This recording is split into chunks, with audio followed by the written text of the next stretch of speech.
Hello everyone, and welcome to the Saiyan What Ifs. So we are back with an interesting movie on what if Goku and Vegeta fused permanently. But before we start, I just want to remind you to please subscribe to my channel and hit the like button if you enjoy my content. Let's start the story. Chapter 1. The Fusion of Fate. The Patara earrings dangled from Goku's fingers. Emerald light pulsing with an unnatural urgency. Blood trickled down his face, one eye swollen shut. 50 meters away, Vegeta struggled to his knees, his Saiyan armor shattered across the left side of his chest. Vegeta. Goku's voice cracked, desperation bleeding through his typically cheerful tone. We don't have a choice. Above them, reality itself buckled and distorted. The entity calling itself Paradox hovered within the spatial fracture, its form constantly shifting between possibilities, sometimes humanoid, sometimes geometric, occasionally dispersing into nothing but malevolent light before reforming. With each transformation, another section of the sky shredded open, revealing glimpses into other dimensions, other timelines. Don't be absurd, Kakarot, Vegeta spat blood onto the cracked earth. The fusion will only last an hour. This thing has already survived everything we've thrown at it. Paradox laughed, a sound like glass breaking in reverse. Your universe has approximately 7 minutes before total collapse. Your timelines are already unraveling. Its voice echoed from everywhere at once. I've consumed 17 realities before yours. Your resistance is merely entertaining. The creature extended what might have been an arm, and reality warped around Bulma, who stood behind the defensive line Piccolo and Gohan were desperately maintaining. Her body began to elongate, molecules stretching as she screamed. Bulma. Vegeta's aura exploded into brilliant blue as he launched himself forward, only to be swatted down by a casual distortion of space. Goku appeared beside him in an instant transmission bringing the earrings directly to Vegeta's hand. 1 hour might be enough. We have to try, for everyone. His eyes flicked to where Chi-Chi stood with Goten, their forms beginning to waver like heat mirages. Vegeta looked at his wife's distorted form, then to his son Trunks, who had collapsed to his knees, his very existence flickering. Something broke in the proud prince's expression. Fine, but if you tell anyone I agreed willingly, I'll deny it until the end of time. They moved with practiced coordination, each securing an earring to opposite ears. The familiar pull began immediately, but something was different this time. The cosmic energy surrounding them glowed not with the typical white light but with fractured rainbows, refracting through Paradox's reality distortions. What's happening? Goku's voice echoed as their bodies began to merge. Vegeta's response came through gritted teeth. The space-time anomalies, they're affecting the... Their words cut off as their forms collided in a blinding flash that momentarily stabilized the fracturing reality around them. Where two Saiyans had stood, now there was one. Vegeta opened his eyes, power surging through his unified body. Memories collided in his mind. Goku's childhood on Earth overlapping with Vegeta's royal upbringing, their rivalries, their families, their deaths and resurrections, all simultaneously present in a consciousness that was neither of them and both of them. That's interesting. Paradox's form coalesced into something almost draconic, reality bending around its newfound interest. 2 timelines in one vessel. How delicious you'll be to consume. Vegeta rolled his shoulders, a smirk forming that held equal parts Goku's confidence and Vegeta's pride. Sorry to disappoint you, but I'm not on the menu. He moved with impossible speed, the ground beneath him shattering from the mere acceleration of his takeoff. His fist connected with the entity's core, and for the first time, Paradox recoiled, its form destabilizing.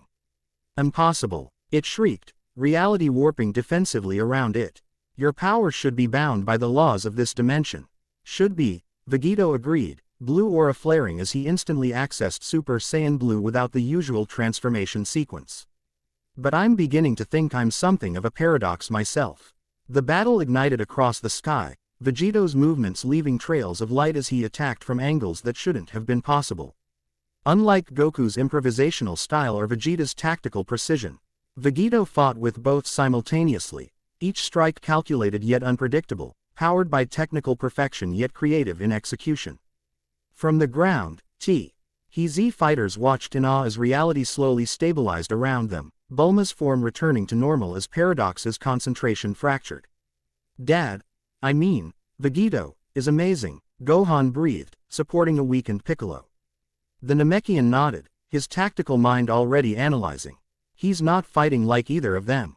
This is something new entirely. Above, Vegito phased in and out of reality itself, somehow intuiting how to navigate the fractures paradox had created. You tear reality apart, but you don't understand it, he taunted, voice resonating with dual timbres. Let me show you what true mastery looks like. Cupping his hands at his side, blue energy swirled with unusual patterns, streams of light bending in ways that mirrored the reality distortions around them.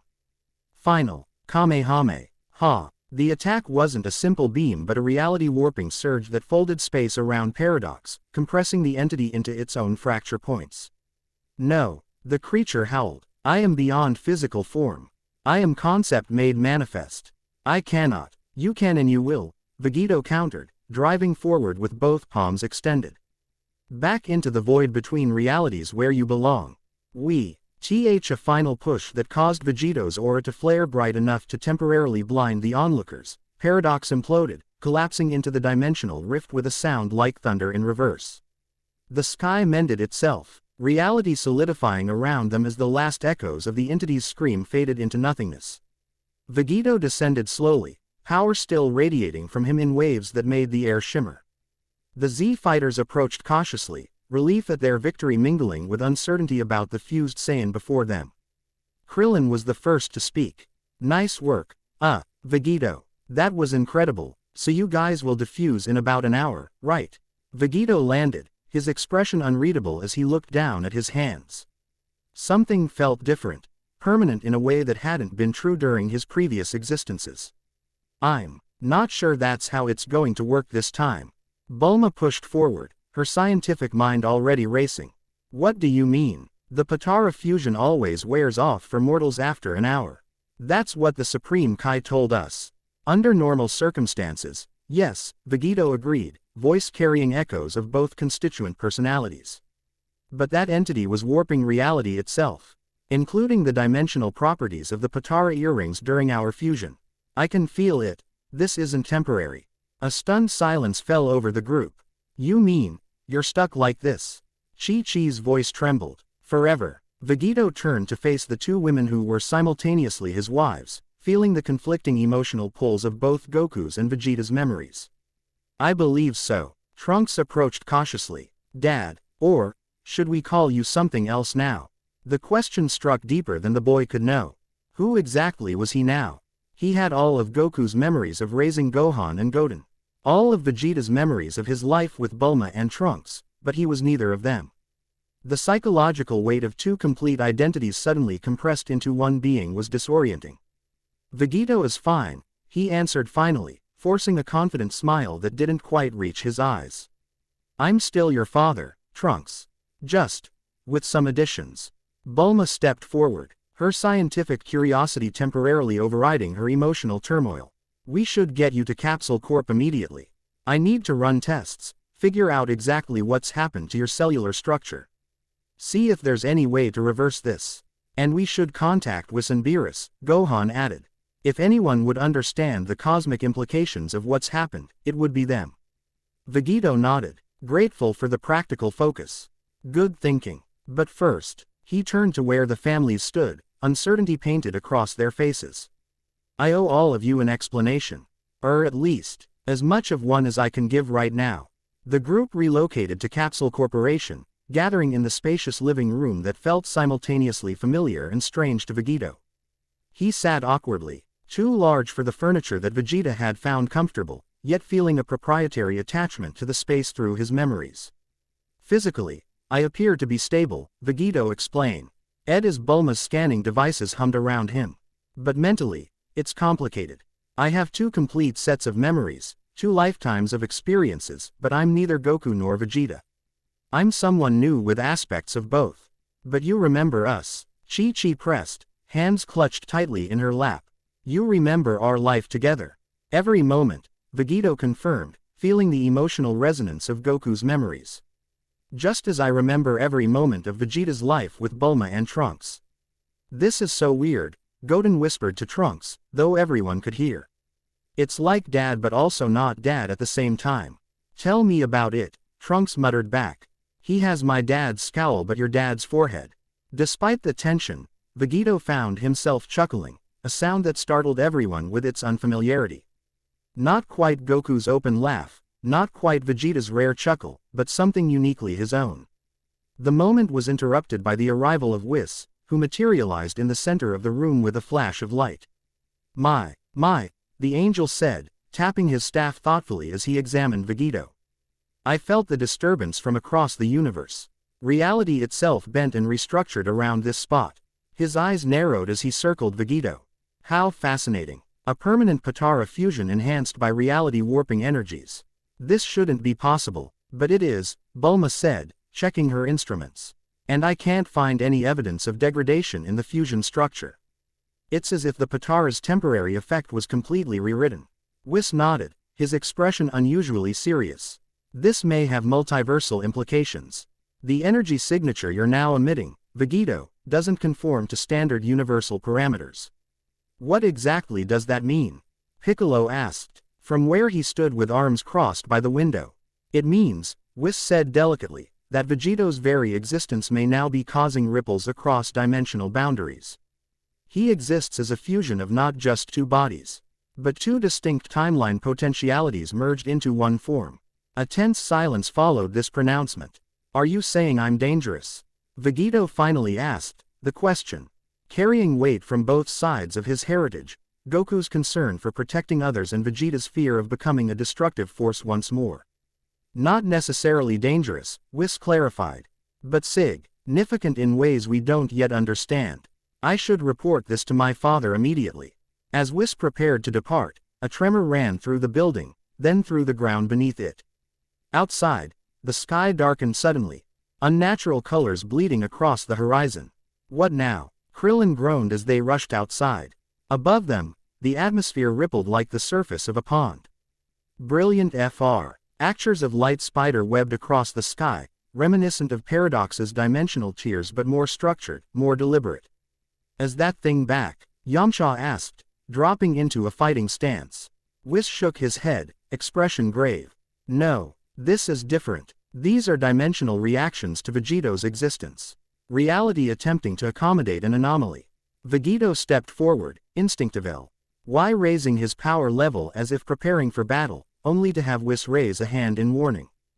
Don't. Your energy is causing this. The more you power up, the more pronounced these effects may become.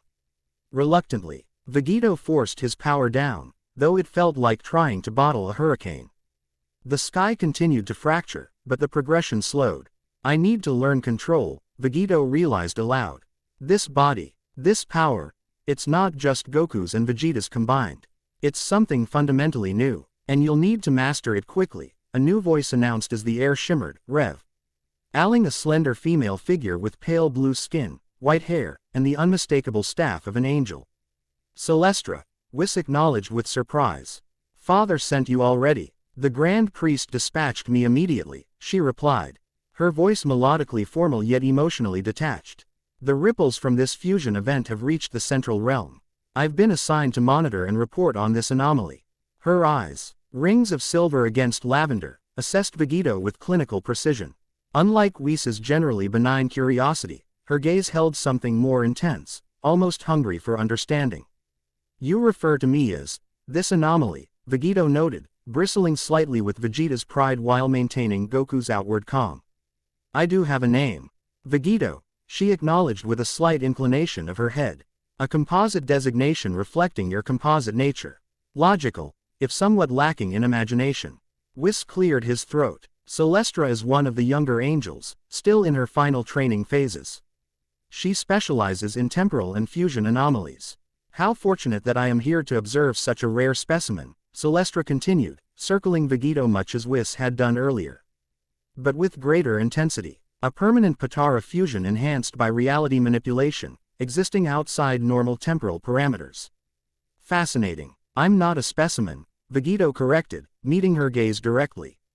Something about her clinical detachment bothered him, or perhaps it was her complete lack of reaction to his power, so unlike most beings he encountered. And I'm still figuring out exactly what I am. For the first time, Celestra's perfect composure faltered slightly. She blinked, seemingly taken aback by his direct challenge. Yes, I suppose you would be experiencing significant identity consolidation issues. Two complete consciousness patterns attempting to integrate while maintaining individuality within a singular form. The psychological stress must be substantial. There was the faintest shift in her tone, not quite empathy, but perhaps the first recognition that she was dealing with a person rather than a cosmic curiosity. Substantial is one way to put it, Vegeta agreed, a hint of dark humor in his voice. Having two sets of everything, memories, feelings, attachments, it's like trying to drive two cars simultaneously. An imprecise metaphor, but I understand the intent. Celestra replied. Her eyes moved to the fractured sky. More concerning is your effect on local dimensional stability. Your energy signature resonates at a frequency that agitates the barriers between realities. Can you help him control it? Bulma interjected, stepping forward with the directness that characterized both her scientific and personal approach to problems. If he's causing this unintentionally, there must be a way to contain or redirect the energy. Celestra regarded Bulma with mild surprise, as if just noticing the others present. Possibly. It would require extensive analysis and training. The Grand Priest has authorized me to remain and study this phenomenon. Person. Chi-Chi interrupted firmly. He's a person, not a phenomenon. To study this individual, Celestra amended without inflection, and determine the extent of the multiversal implications. Another tremor shook the ground, stronger this time. In the distance, a building's windows shattered as the dimensional fluctuations intensified. Study later, Vegeta decided, taking to the air. Right now, I need to move away from the city before someone gets hurt. Without waiting for response, he accelerated skyward, careful to keep his power level controlled as Whis had warned. The fractured patterns in the sky seemed to follow him, centered on his position like the eye of a storm. To his surprise, Celestra appeared beside him, moving with the effortless speed that characterized angels. Relocating is logical, but insufficient. These effects will continue wherever you go until you learn to harmonize your energy with local dimensional frequencies. And how exactly do I do that? Vegeta asked, genuine curiosity overriding frustration. For the first time, something like uncertainty crossed Celestra's perfect features. I am not entirely certain. This specific case is unprecedented. But I have theoretical knowledge that may be applicable. Ito couldn't help but smile at her admission. There was something refreshingly honest about it. Well, that makes two of us figuring things out as we go. Let's head to the wastelands where Goku and Vegeta used to train. They flew in silence for several minutes, Vegeta consciously slowing his pace to what he estimated was comfortable for others, before realizing that as an angel, Celestra likely had no difficulty keeping up at any speed. The realization made him increase velocity experimentally, and she matched him without comment or apparent effort. You don't need to accommodate my limitations, she finally said. I am capable of interdimensional travel. Your maximum velocity within conventional space-time presents no challenge. Noted, Vegeta replied, somewhat amused by her formal speech patterns. Though I'm not actually sure what my maximum velocity is in this form. That is precisely the type of data I am tasked with documenting, she responded, and Vegeta could SWE. He detected a hint of eagerness beneath her composed exterior. They reached the desolate rocky terrain where both Goku and Vegeta had trained countless times. Vegeta landed on a familiar plateau, memories overlapping as he recalled different training sessions from two different perspectives on this same ground. This location has significance to both your component selves, Celestra observed, landing beside him with perfect grace. Yes, Vegeta confirmed, surprised by her perceptiveness. How did you know? Your energy fluctuations stabilized upon arrival. You were drawing comfort from environmental familiarity. She stepped closer, her staff hovering at her side without her touching it. May I? Before Vegeta could ask what she intended, she had placed her palm against his chest. A cool sensation spread from the point of contact, and he felt his chaotic energy responding to her touch, the wild fluctuations settling into more regular patterns. Remarkable, she murmured, her professional detachment momentarily replaced by genuine wonder. Your core essence contains perfectly balanced opposing forces, Goku's outward-directed adaptive energy and Vegeta's inward-focused structured power. They should cancel each other, yet they're amplifying instead. Vegeta remained still, finding her touch neither intrusive nor unwelcome. Is that good or bad? It simply is, she replied, removing her hand. But it explains the dimensional disturbances. You're radiating harmonic frequencies that resonate with fundamental reality structures. Above them, the fractures in the sky pulsed in rhythm with Vegeta's heartbeat. Can you teach me to control it? He asked, watching the patterns with concern. I can attempt to provide guidance, Celestra said, her formal tone returning. Though the process may be challenging, we must begin immediately. Over the next several hours, Celestra led Vegeta through a series of exercises unlike any training Goku or Vegeta had experienced before. Rather than focusing on increasing power or mastering new techniques, these exercises centered on internal energy harmonization, finding the balance point between opposing forces within himself.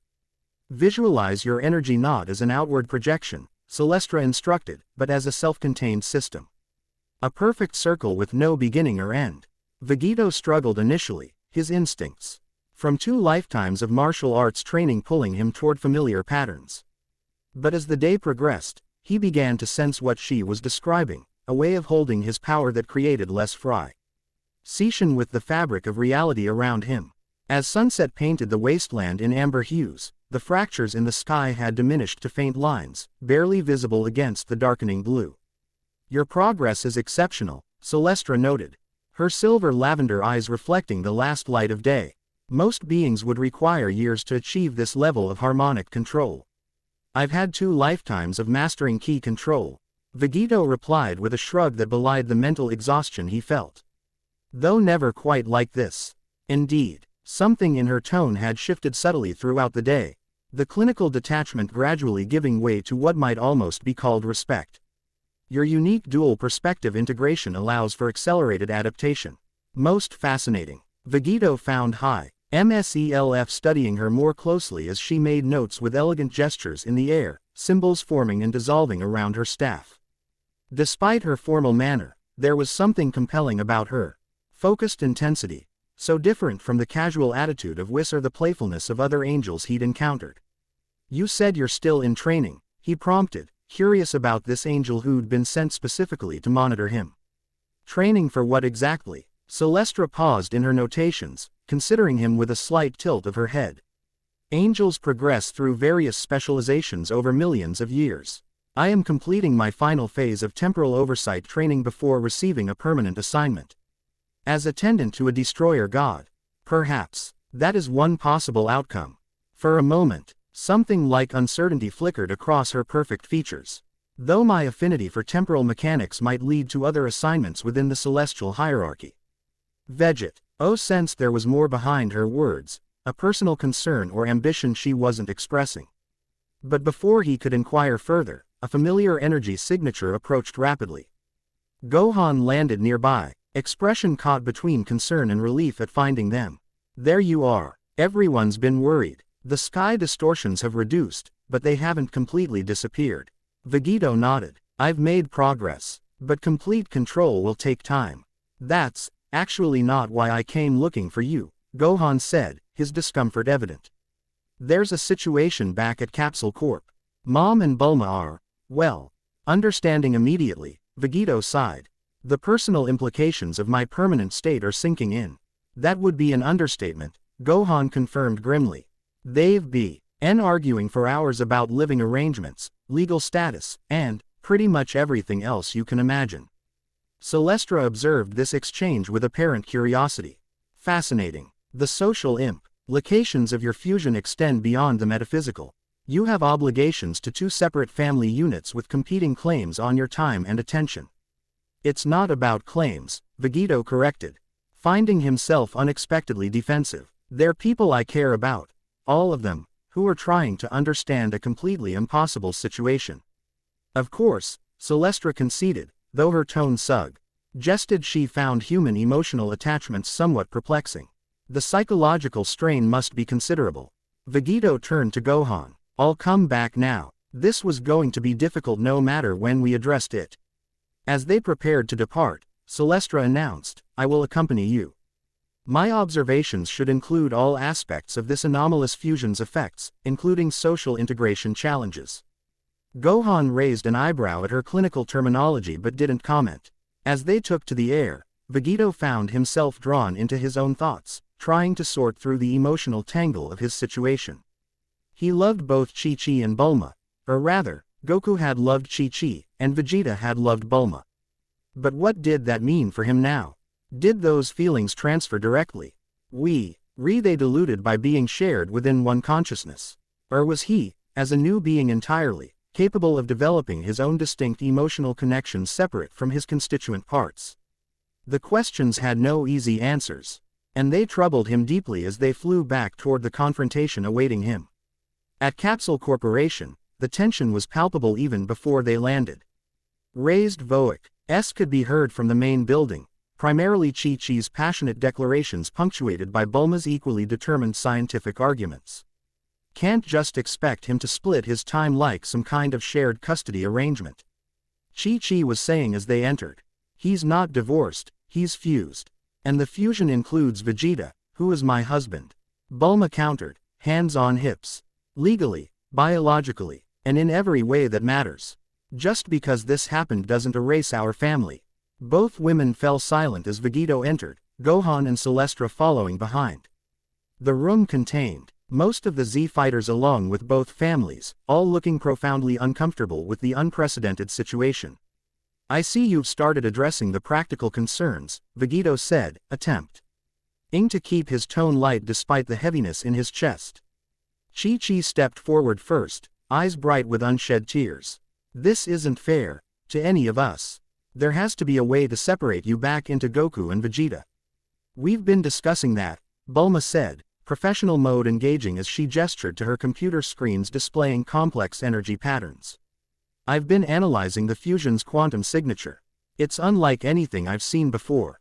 The bond appears to have been fundamentally altered by the reality distortions present during fusion, Celestra added, moving to examine Bulma's data with interest. Fascinating approach to quantifying the dimensional harmonics, though your equipment is rather primitive. Bulma bristled visibly at the comment but maintained her scientific focus. Primitive or not, it's showing that the fusion has integrated down to the subatomic level. The typical Potara separation mechanisms have been completely overridden. In other words, Piccolo translated for the others. He's stuck this way permanently. Silence fell as this reality sank in once more. So what does this mean for us? Chi-Chi finally asked, voice small but determined. For our families. Vegito looked between the two women who were simultaneously his wives through his dual memories, feeling the weight of their expectations and his own confused emotions. I don't know yet, he admitted honestly. I have all the memories, all the feelings of both Goku and Vegeta. But I'm also someone new. I need time to understand who Vegito is, separate from who I was before. And while you're figuring that out, Bulma pressed, what about us? What about our children? The question struck deep, touching the core of both Saiyan identities that formed him. Family had become central to both Goku and Vegeta, though in different ways, Goku's casual but deep love, Vegeta's fierce protective devotion. I won't abandon any of you, Vegito said firmly, certainty finally entering his voice. I may be a new person in many ways, but I'm still the father of Gohan, Goten, and Trunks. I still care deeply for both of you. He looked between Chi-Chi and Bulma. I just need time to figure out what that means now, and how to move forward in a way that's fair to everyone. Celestra observed this exchange with evident fascination, her silver lavender eyes tracking each emotional shift in the room.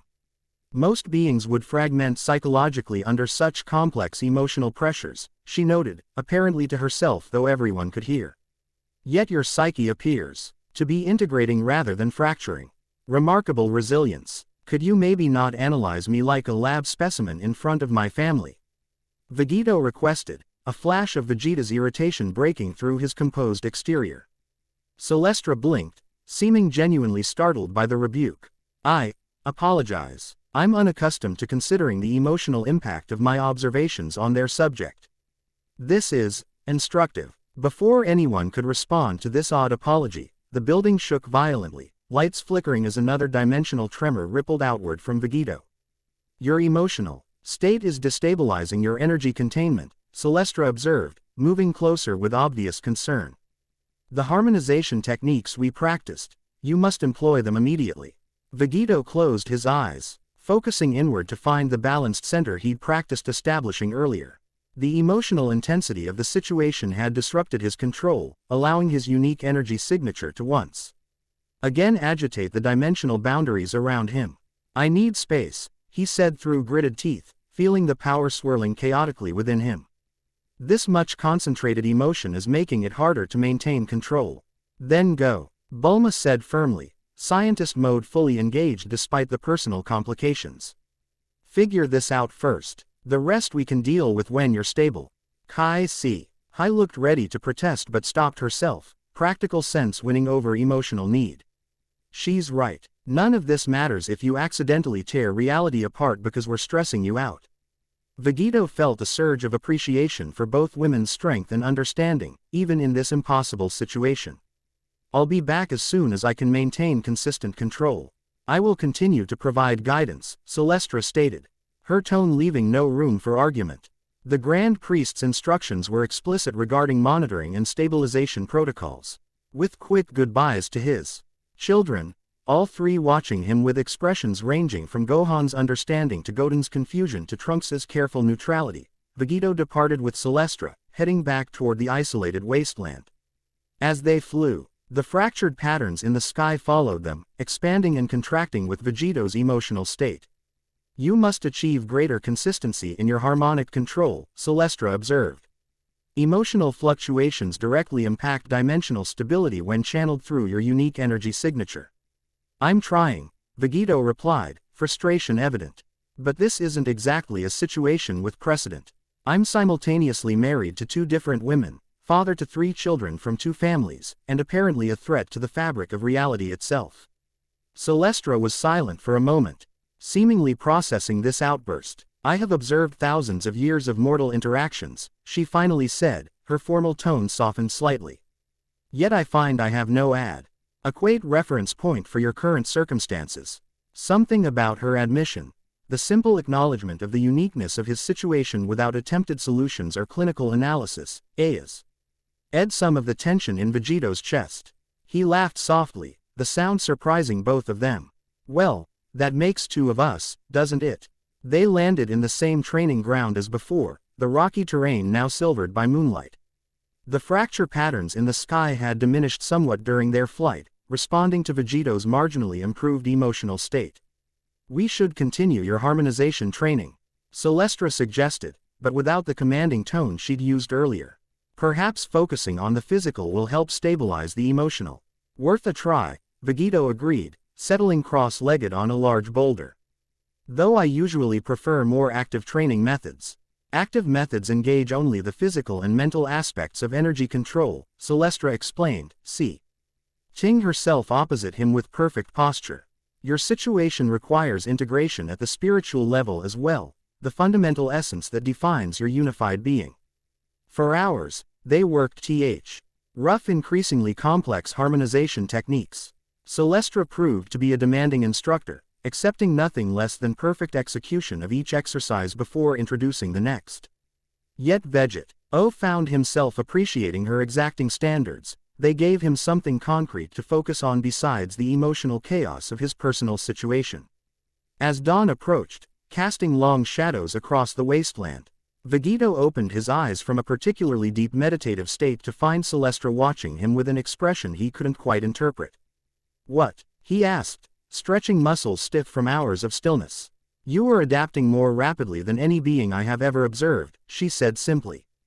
The dimensional fractures have reduced by 70% since we began. Indeed, looking upward, Vegito could see the sky was nearly normal, with only faint traces of the fracture patterns still visible in the pre-dawn light. Good progress then, he said with satisfaction, rising to his feet in a fluid motion. Beyond good, Celestra corrected, standing with her characteristic grace. Unprecedented. You should not be capable of this level of control so quickly. I've always been a fast learner. Vegito replied with a hint of pride that felt like it came from both sides of his heritage. Both as Goku and Vegeta. It's more than that, Celestra insisted, stepping close. To examine him with those unsettling silver lavender eyes. Your fusion has created something greater than the sum of its parts. The integration is accelerating, evolving in real time. She raised her hand, hesitating briefly before placing it against his chest as she had done before. This time, Vegeta was more aware of the coolness of her touch and the subtle energy that flowed between them, not invasive but investigative. Like careful fingers tracing the contours of his power. Your core harmonic signature has already begun to stabilize into a unique pattern, she murmured, genuine wonder breaking through her formal demeanor. Neither Goku's nor Vegeta's, but something entirely new. Self-sustaining and self-correcting. Vegeta remained still, oddly comfortable with her examination. Is that good for the whole, not destroying reality, goal we're working toward?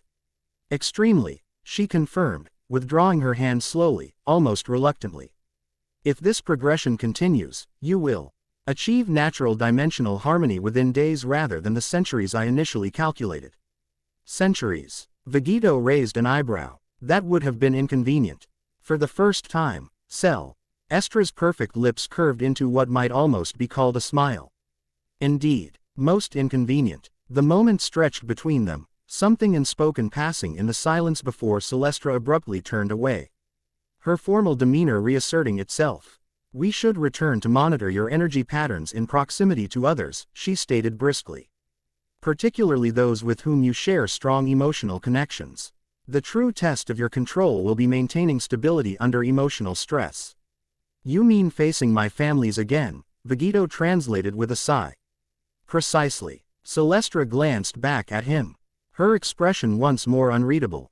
Though I suggest approaching the situation systematically rather than attempting to resolve all aspects simultaneously. Meaning, address, practical concerns before emotional ones, she clarified. Living arrangements, division of responsibilities, legal matters. Establishing structure may help contain the emotional turbulence. Vegeta considered this advice, recognizing the wisdom in it despite its clinical approach. You know, for someone who claims to have limited understanding of human emotions, you have surprisingly good insights. Something flashed in Celestra's eyes, perhaps surprise, perhaps pleasure at the compliment. I have observed countless civilizations rise and fall across many universes. Patterns emerge, even in emotional species. As they prepared to depart, Vegeta found himself curious about this angel who'd been thrust into his life by cosmic circumstance. You've never mentioned which universe you're normally assigned to. I have no permanent assignment yet, she replied, her staff materializing in her hand as she spoke. As I mentioned, I am completing my final training phase. The Grand Priest asks, IGNS me to unusual temporal or dimensional phenomena as learning experiences. So I'm just a training exercise? Vegeta asked, half joking. Celestra regarded him seriously, her silver lavender eyes reflecting the rising sun. You are far more significant than that, Vegeta. You represent a possibility that has never existed before, a perfectly balanced fusion that transcends its component parts. Your existence may have implications for the entire multiverse. With those weighty words hanging between them, they took to the sky, heading back toward the complicated reality of Vegeta's new existence and all the challenges it presented. As Capsule Corporation came into view, Vegeta steeled himself for the difficult conversations ahead. He had no easy solutions for the impossible situation his families faced. But one thing had become clear during his night of training: he was neither Goku nor Vegeta, but someone new with his own path to forge. Whatever that path might be, he would face it with the combined strength, wisdom, and heart of both Saiyans who had become him. And somewhere deep within, a new sense of self was beginning to emerge from the chaos of fusion. Vegeta, a warrior of unparalleled power and complexity, ready to face whatever challenges this new existence might bring. Chapter 1 End Chapter 2, Identity Crisis. Space stretched endlessly before him, vast and indifferent. Vegeta floated amid distant stars. His aura contained blue flame against the infinite darkness. 3 days had passed since he'd left Earth. 3 days of solitude among the stars. 3 days to think, who am I? The question echoed in his mind, unanswerable yet inescapable. Memories from 2 lifetimes swirled like conflicting currents: Goku's carefree childhood on Earth, Vegeta's rigorous upbringing on planet Vegeta. Their first battle, viewed simultaneously from opposing perspectives. The pride and terror of fatherhood experienced twice through different eyes. He extended his hand, emanating energy that flickered with unusual patterns. Not the pure blue of Super Saiyan blue, but something more complex, ribbons of energy that shifted between colors, occasionally splitting into fractal patterns before reconverging. Still not stable, he murmured to the void. His voice sounded strange to his own ears, neither Goku's cheerful tones nor Vegeta's gruff timbre, but something between them, a new voice for a new being. A being without history, or rather, with too much history, contradictory and overlapping. A small asteroid floated nearby. Vegeta extended one finger, releasing a thin beam of energy that carved his name into its surface. Vegeta. He stared at the 5 letters glowing molten on the space rock. A name that belonged to neither of his component selves. A placehole. Identity cobbled together from fragments. Who are you trying to convince? He asked himself, voice tight. Them or yourself. With sudden frustration, he unleashed a barrage of energy blasts that reduced the asteroid to cosmic dust. The release felt good, the pure physicality of destruction requiring no introspection, no reconciliation of warring memories. He'd left Earth partly to protect it from his unstable energy but mostly to escape the impossible situation awaiting him there. Chi-Chi and Bulma had reached an uneasy temporary arrangement, agreeing to give him space while they all adjusted to the new reality. His children, all 3 technically his, yet their relationships with him fundamentally different, had watched him depart with expressions ranging from Gohan's understanding to Goten's confusion to Trunks's carefully masked hurt. Celestra had remained on Earth, continuing her observations and measurements from Capsule Corporation. Her parting words echoed in his memory, your self-integration cannot be rushed. But neither can it be avoided. Find your center, then return. Easier said than done. Vegeta accelerated suddenly, streaking through the void faster than light itself. His body leaving trails of dimensional distortion in his wake. Speed had always cleared Goku's mind, while Vegeta had found clarity in pushing his limits. Perhaps both approaches together might help. He pushed harder, faster, until stars blurred around him and reality itself seemed to stretch. The sensation was exhilarating, power beyond anything either Goku or Vegeta had experienced individually. Yet still somehow constrained, unrefined. A nearby solar system appeared ahead, its star pulsing red against the darkness.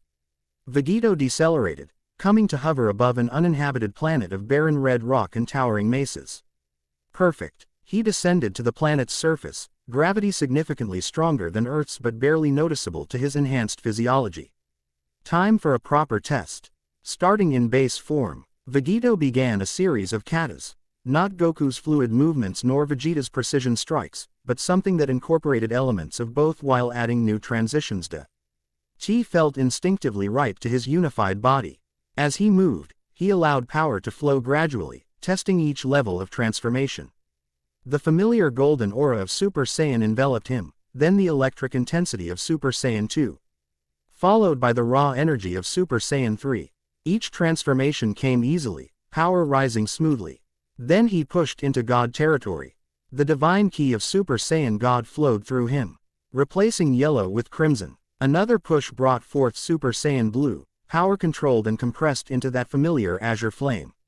But he didn't stop there. Something new stirred within, a level beyond what either Goku or Vegeta had achieved individually.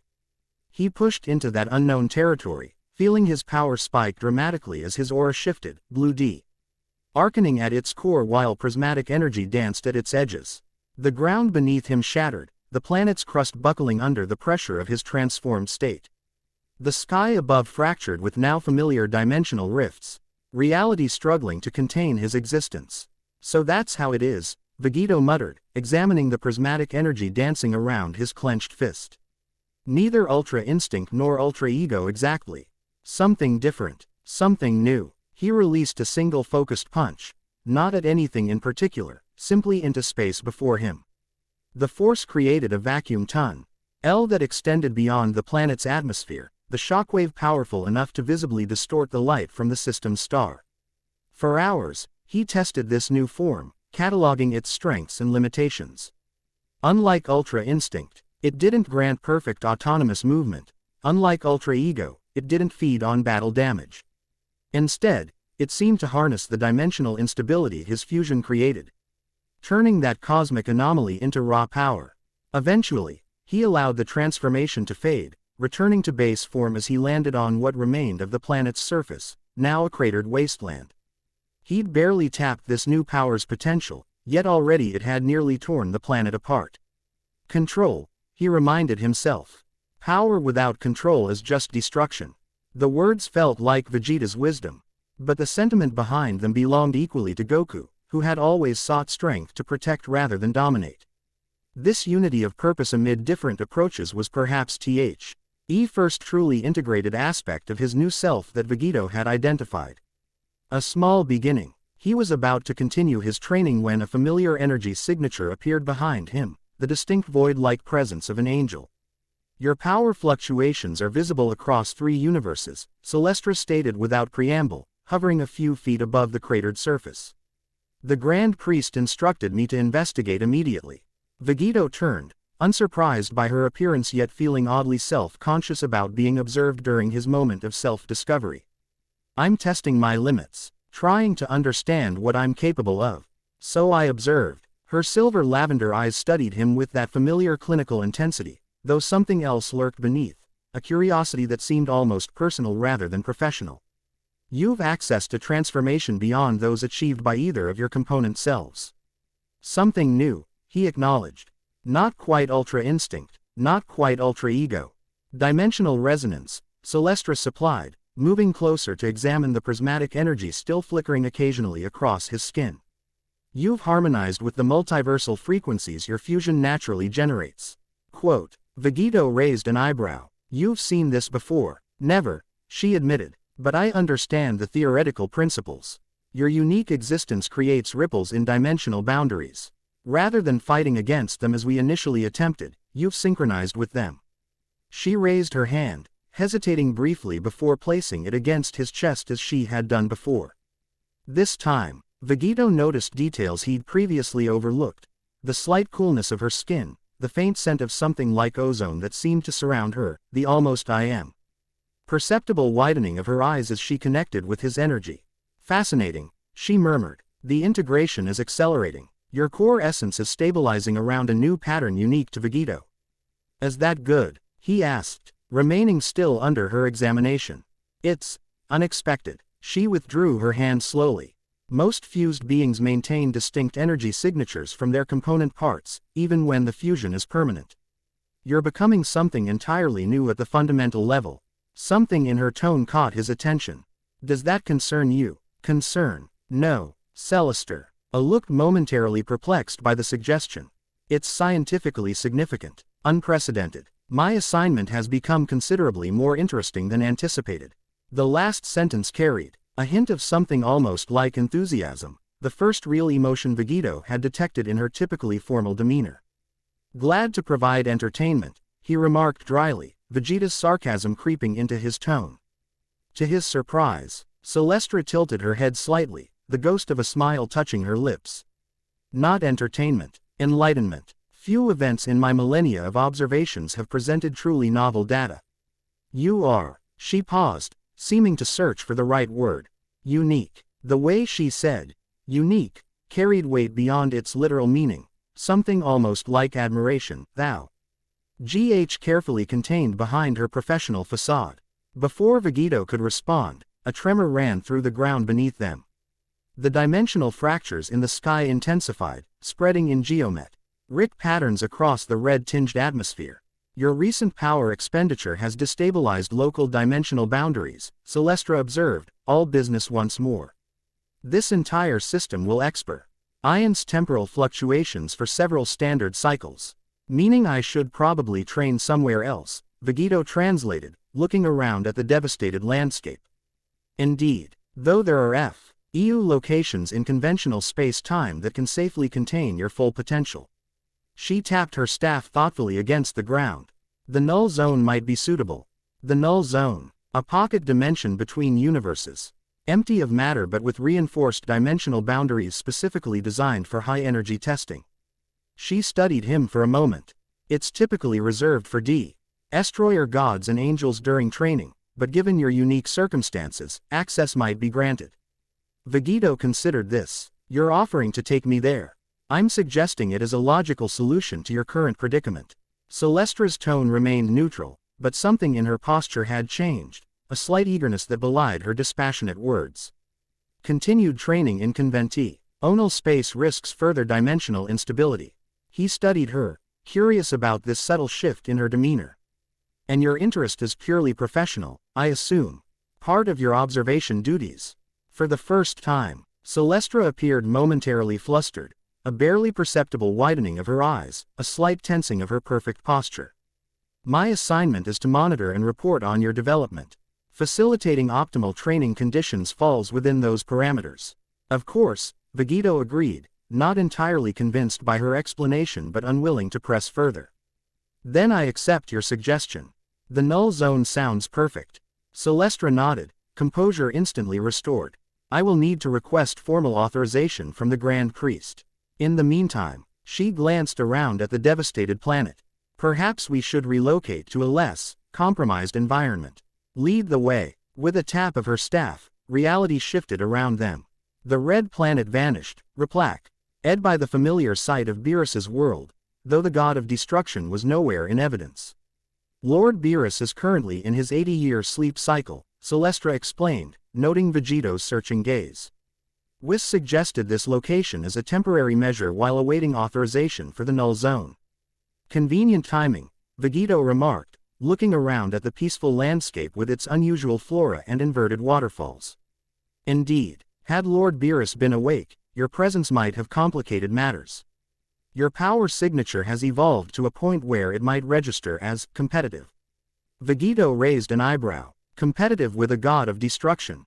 Potentially. Celestra's expression remained neutral, but something in her eyes suggested this assessment was significant. Though raw power is only one facet of a destroyer's authority. Before Vegito could pursue this intriguing statement, a familiar face appeared from behind one of the twisted trees.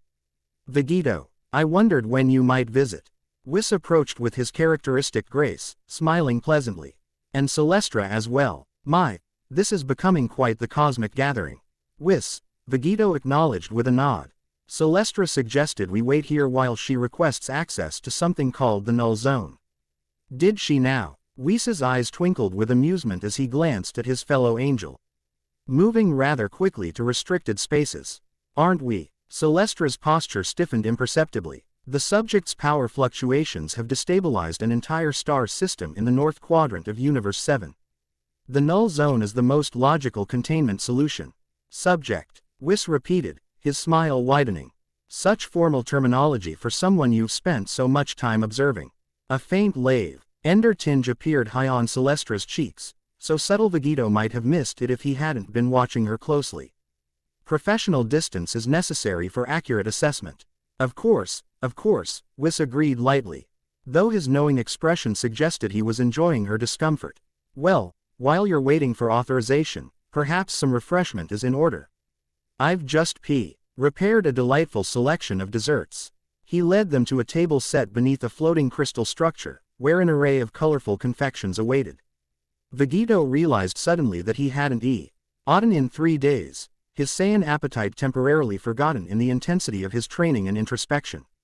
These look amazing, he acknowledged, taking a seat and immediately sampling a blue spiral-shaped pastry that practically melted in his mouth.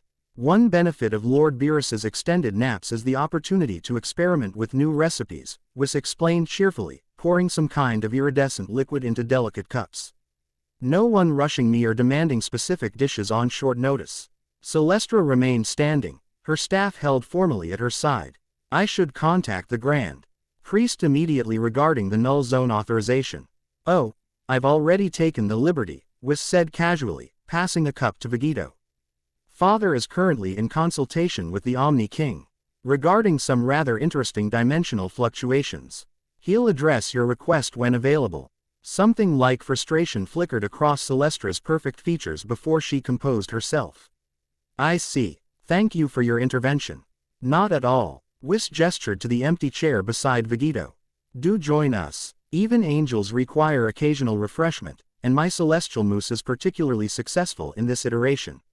With evident reluctance, Celestra took the offered seat, her posture remaining formal even in repose.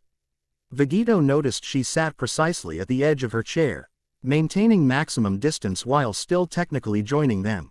"So," Whis began conversationally, "I understand you've discovered a new transformation, Vegito. One unique to your fused state." Vegito nodded, helping himself to another pastry. "Something that seems to work with rather than against the dimensional distortions my existence creates." "Dimensional resonance," Celestra supplied, finally accepting a cup of the iridescent liquid. "A theoretically possible but previously unobserved phenomenon." "Most impressive," Whis commented, studying Vegito with new interest. "And achieved after less than a week of existence in your permanent form. Your rate of adaptation is remarkable." Vegito shrugged, uncomfortable with praise for something that felt more like necessity than achievement. When existence itself is the problem, adaptation isn't exactly optional. "Nevertheless," Whis continued, "few beings could navigate such a fundamental identity crisis while simultaneously stirring new forms of energy manipulation. It speaks to exceptional potential." Celestra set down her cup with careful precision. "The subject's integration rate exceeds all established parameters for fused entities. I've documented a 62% acceleration in self-harmonization compared to theoretical models." "The subject," Vegito repeated, echoing Whis's earlier point, "is sitting right here and has a name." For the second time, that faint lavender tinge colored Celestra's cheeks. "I apologize. Professional habit. A habit you might consider modifying," Whis suggested gently, "particularly given the extended nature of your assignment." Before Celestra could respond, the air before them shimmered, coalescing into the translucent image of the Grand Priest. All three immediately stood, even Vegito sensing the significance of this direct communication. "Whis, Celestra," the Grand Priest acknowledged with a nod before turning his attention to Vegito. "And the anomalous fusion. I've reviewed the preliminary reports with great interest." "Father," Whis greeted with uncharacteristic formality. "We were just discussing Vegito's unique development." "Indeed." The Grand Priest's penetrating gaze fixed on Vegito, assessing him with an intensity that made Celestra's examinations seem casual by comparison. "Your existence presents both opportunity and concern. The dimensional resonance you've achieved was theoretically possible but considered highly improbable." "I seem to specialize in improbabilities," Vegito replied, maintaining his composure despite the weight of that ancient gaze. A hint of amusement flickered across the Grand Priest's serene features. "So it appears. Regarding your request for access to the null zone, I must deny it." Celestra's expressé fell momentarily before she controlled it. "May I inquire as to the reasoning, Father?" "The null zone would indeed contain the subject's energy fluctuations," the Grand Priest acknowledged. "However, it would merely mask the underlying issue rather than address it. Additionally, recent developments require a more comprehensive approach." He gestured, and a complex three-dimensional image appeared in the air between them, a map of multiple universes, interconnected by glowing threads. Several areas pulsed with unusual colors, distortions spreading outward like ripples. "These anomalies began appearing shortly after your permanent fusion," the Grand Priest explained, indicating the pulsing regions. "Initially isolated to Universe 7, they have now spread to neighboring dimensional planes. The pattern suggests a cascading effect that could eventually impact all 12 universes." Vegito studied the map with growing concern. "My existence is causing this." "Not precisely," the Grand Priest corrected. "Your fusion merely served as a catalyst for instabilities that were already present but dormant. The multiversal system requires periodic reharmonization, a fact known to those of us who maintain cosmic order." "Reharmonization," Vegito repeated, glancing at Whis and Celestra. Neither seemed surprised by this information, though Celestra was watching the Grand Priest with unusual intensity. "Yes, typically achieved through controlled interactions between universal representatives." The Grand Priest waved his hand, and the image shifted to show a crystalline structure floating in a void between universes.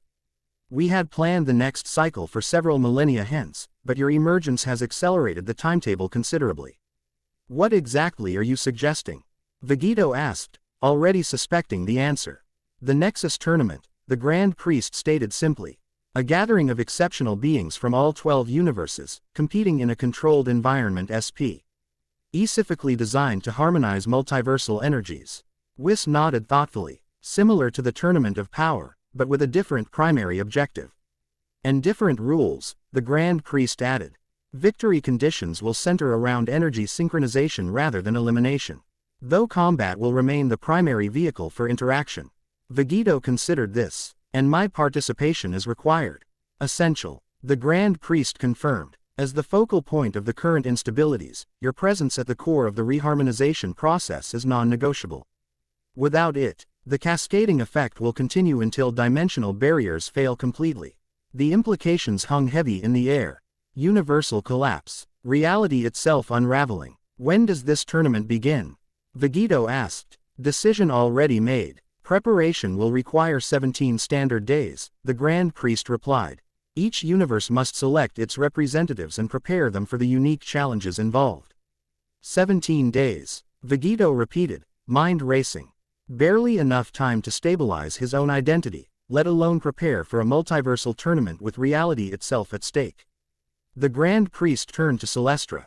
You will continue your observation assignment, expanded to include tournament preparation. Your expertise in dimensional mechanics will be valuable in preparing the subject for effective participation. Of course, Father, Celestra replied, bowing her head in acknowledgement. Whis, the Grand Priest continued, please inform Lord Beerus of these developments when his sleep cycle allows. His official sanction will be required, though the practical aspects may proceed without delay. Understood, Whis agreed with a bow. With a final assessing look at Vegeta, the Grand Priest's image faded, leaving the three of them standing in silence. Well, Whis said after a moment, his usual cheerful manner returning. This is certainly an interesting development. A Nexus tournament hasn't been held in over 2 million years. Not since the last major dimensional realignment following the calamity, Celestra added, her expression thoughtful.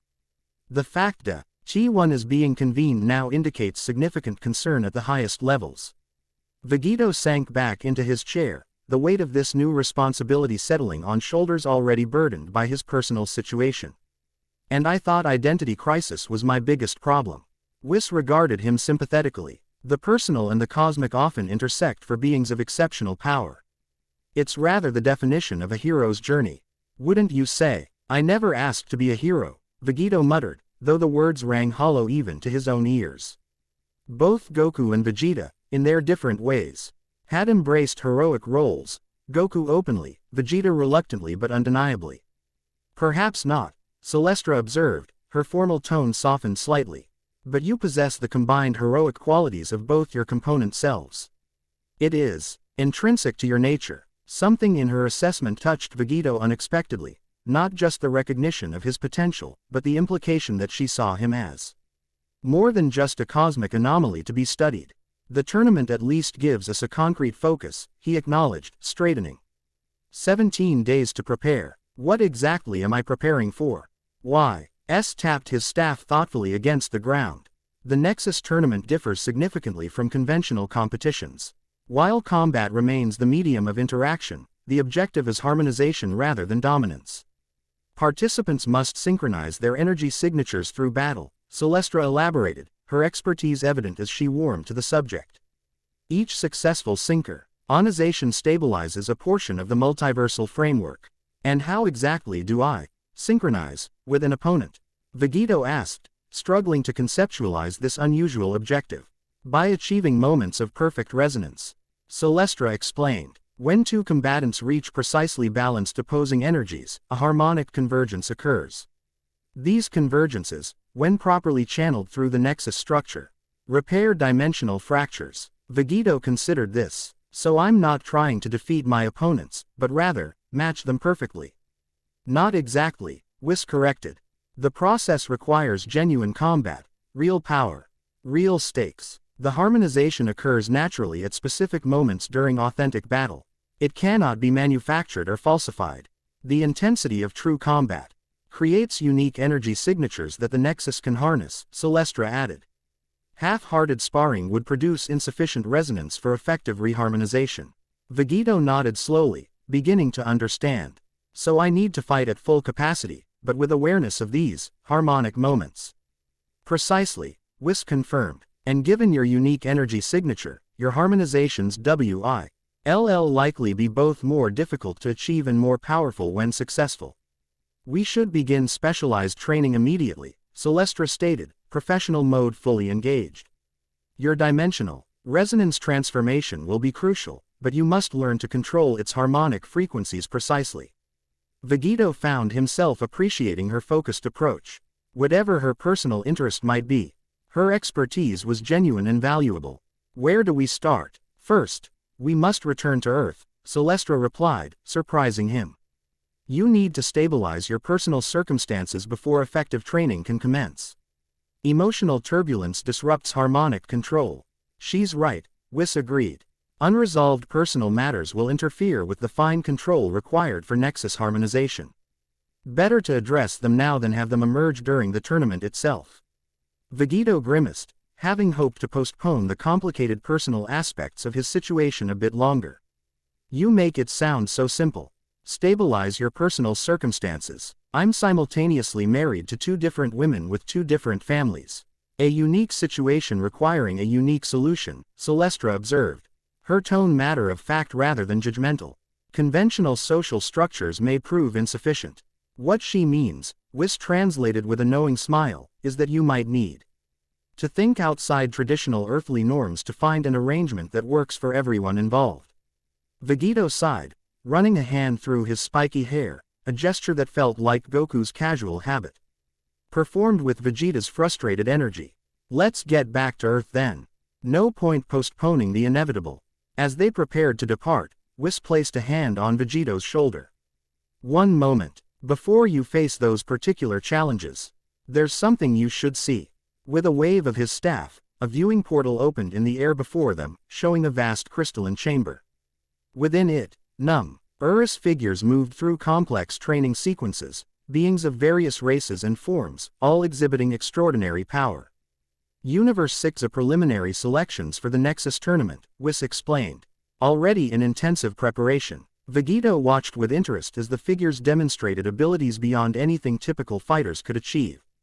They look formidable. Observe the female Saiyan, Celestra suggested, indicating a slender yet muscular figure executing a series of movements that left afterimages in her wake. Unlike the Universe 6 Saiyans Vegito remembered from Goku and Vegeta's memories, this warrior moved with a fluid grace that spoke of ancient training rather than raw power. Her techniques seemed oddly familiar yet entirely foreign, as though she practiced some original form of Saiyan combat lost to the Universe 7 bloodline. Who is she? Vegito asked, genuinely intrigued. Aura, Whis supplied, last descendant of the royal bloodline of Universe 6 Saiyans. She preserves techniques and traditions thought lost for millennia. Royal bloodline. Vegito's interest sharpened, Vegeta's heritage responding to this connection. I thought Universe 6 Saiyans had evolved beyond their warrior culture. Most did, Celestra confirmed. But a small faction maintained the ancient ways in secret, preserving what they considered the true Saiyan identity. Aura is the last of that lineage. As if sensing their observation, the female Saiyan paused in her training, turning to look directly at the viewing portal with uncanny precision. Her eyes, sharp and SSING, seemed to stare straight through to Vegito, though logically she couldn't see him. Interesting, Whis murmured. She appears to have sensed our observation. Most unusual. The portal closed, leaving Vegito with a lingering impression of that penetrating gaze. Something about her had triggered recognition beyond mere curiosity, a sense of kinship despite having never met. You'll encounter her and many others at the tournament, Whis said, noting Vegito's expression. Each universe is selecting its most exceptional representatives, not merely the strongest, but those with unique energy. Signatures capable of achieving harmonization. I look forward to it, Vegito replied, and found he genuinely meant it. Despite the circumstances, the prospect of testing himself against worthy opponents stirred something fundamental in his Saiyan nature, something both Goku and Vegeta would have understood perfectly. To Earth, then, Celestra prompted, staff at the ready. Vegito nodded, squaring his shoulders.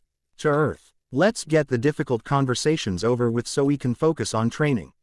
With a tap of Celestra's staff, reality shifted around them, Beerus's world dissolving into streams of light. A moment later, They materialized in the garden of Capsule Corporation, where the afternoon sun cast long shadows across the manicured lawn.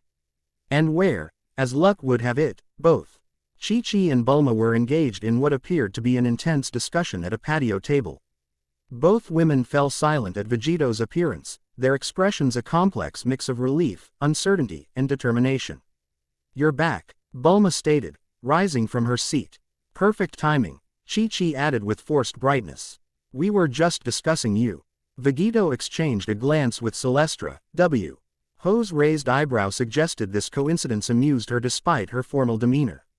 "I am," he confirmed, stepping forward to face whatever complicated future awaited. "And we have a lot to talk about, more than you might expect."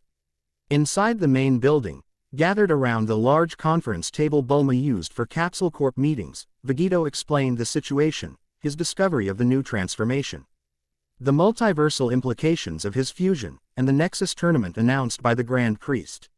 "So the fate of all 12 universes rests on your performance in this tournament," Bulma clarified, her scientific mind quickly grasping the implications. "No pressure or anything, essentially," Vegito confirmed, "though I won't be competing alone. Each universe will send representatives. But you're the linchpin," Gohan observed from where he sat between Piccolo and Videl. The entire extended family had been summoned once the importance of the discussion became clear. "Becca, use your fusion as the catalyst for these dimensional disturbances." "Correct," Celestra affirmed. "Vegeto's participation is necessary for successful reharmonization of the multiverse." Chi-Chi sighed heavily. "Just once. I'd like a family crisis that doesn't involve the fate of reality itself." Despite the tension, a ripple of appreciative chuckles ran around the table. Even Vegito found himself smiling. Chi-Chi's practical perspective had always been a grounding force in Goku's life, and apparently that influence remained in his fused state.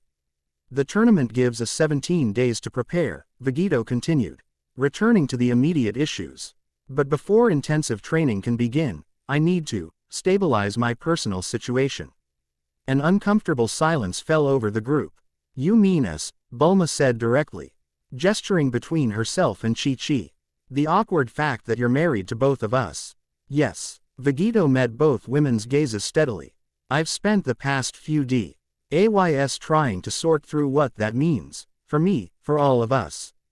I have the memories and feelings of both Goku and Vegeta, but I'm neither of them. I'm someone new." "And what does someone new want?" Chi-Chi asked quietly, the underlying pain in her voice evident despite her attempt at strength. Vegito considered his answer carefully. "I care deeply for both of you, that hasn't changed. But we move forward has to be something we create together, something that respects everyone involved." "We've been discussing options," Bulma said, her practical nature asserting itself. "None of them are perfect. We considered a rotation arrangement," Chi-Chi elaborated, "where you'd split time between households. But that feels like divorce with joint custody," Bulma finished when Chi-Chi faltered. "Which isn't fair to anyone." Vegito nodded, having considered and rejected the same approach during his time in space. "I agree. Trying to live two separate lives would just perpetuate the division. I need to build one integrated life that honors all my connections." "And how exactly does that work?" Trunks asked, speaking for the first time, his adolescent face struggling between maturity and confusion.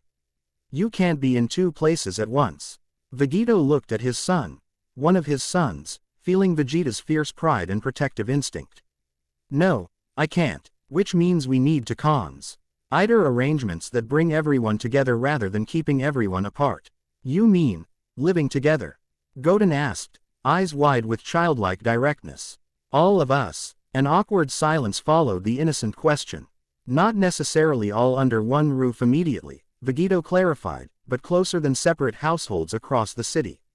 Perhaps adjacent properties, shared facilities, more integrated family activities. A compound," Bulma mused, architectural possibilities visibly forming in her mind. "Connected living spaces with private areas and common grounds. Could something like that actually work?" Chi-Chi wondered aloud, skepticism warring with pragmatism in her expression. "It won't be easy," Vegito acknowledged. "It will require adjustments from everyone. But maintaining artificial separation would be even harder in the long run." He's right, Gohan said unexpectedly. Dad, Vegito, isn't going to stop being father to any of us. And trying to maintain completely separate lives would just create more fractures, more tension. It's weird, Trunks admitted, but maybe weird is just our normal now. From the corner, where he'd been silently observing, Piccolo spoke. Saiyan social structures have historically been more communal than human ones. Perhaps this situation calls for adapting traditions rather than forcing them to fit existing frameworks. All eyes turned to the Namekian, surprised by this anthropological insight. What? Piccolo shrugged. I've had years to study Saiyan history through various sources. Their family units were often extended and interconnected, particularly among elite warriors. He's correct, Celestra confirmed, speaking for the first time in a while. Traditional Saiyan social structures prioritized tribal connections over pair bonding. Extended family compounds were standard among higher status lineages in both Universe 6 and 7.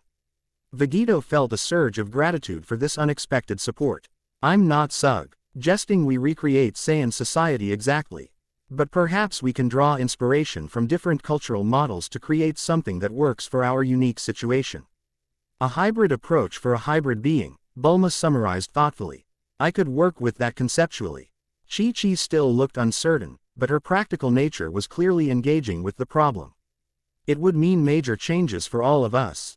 New living arrangements, new routines, new everything. Yes, Vegito acknowledged, and I understand if it's too much to ask. If either of you prefer a cleaner break. No, both women said simultaneously. Then looked at each other in surprise. We've both lost husbands before. To death, to space travel, to training, Bulma continued after a moment. Neither of us is EAG. To go through that again if there's an alternative. Even an unconventional alternative, Chi-Chi agreed, determination replacing uncertainty in her expression. We can at least try this compound idea. Relief washed through Vegito, a tension he hadn't fully acknowledged suddenly releasing. Thank you, both of you. Don't thank us yet, Bulma warned, though a hint of her usual confidence had returned. This will be the most complicated construction project I've ever undertaken, and I once built a time machine. And I'll need to completely rethink meal planning for a household this size, Chi-Chi added. Her mind already turning to practical concerns. The food budget alone will be astronomical with 3 Saiyan appetites. Vegito couldn't help smiling at how quickly both women had moved from philosophical concerns to practical implementation, a quality he admired in both of them.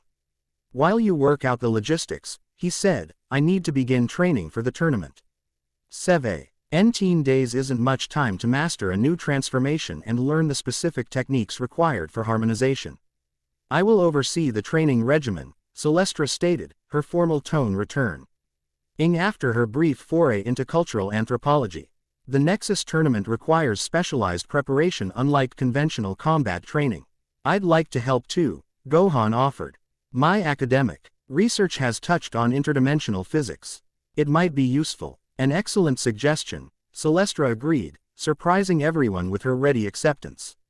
Your perspective could provide BLE insights into the human Saiyan integration aspects of Vegito's energy patterns.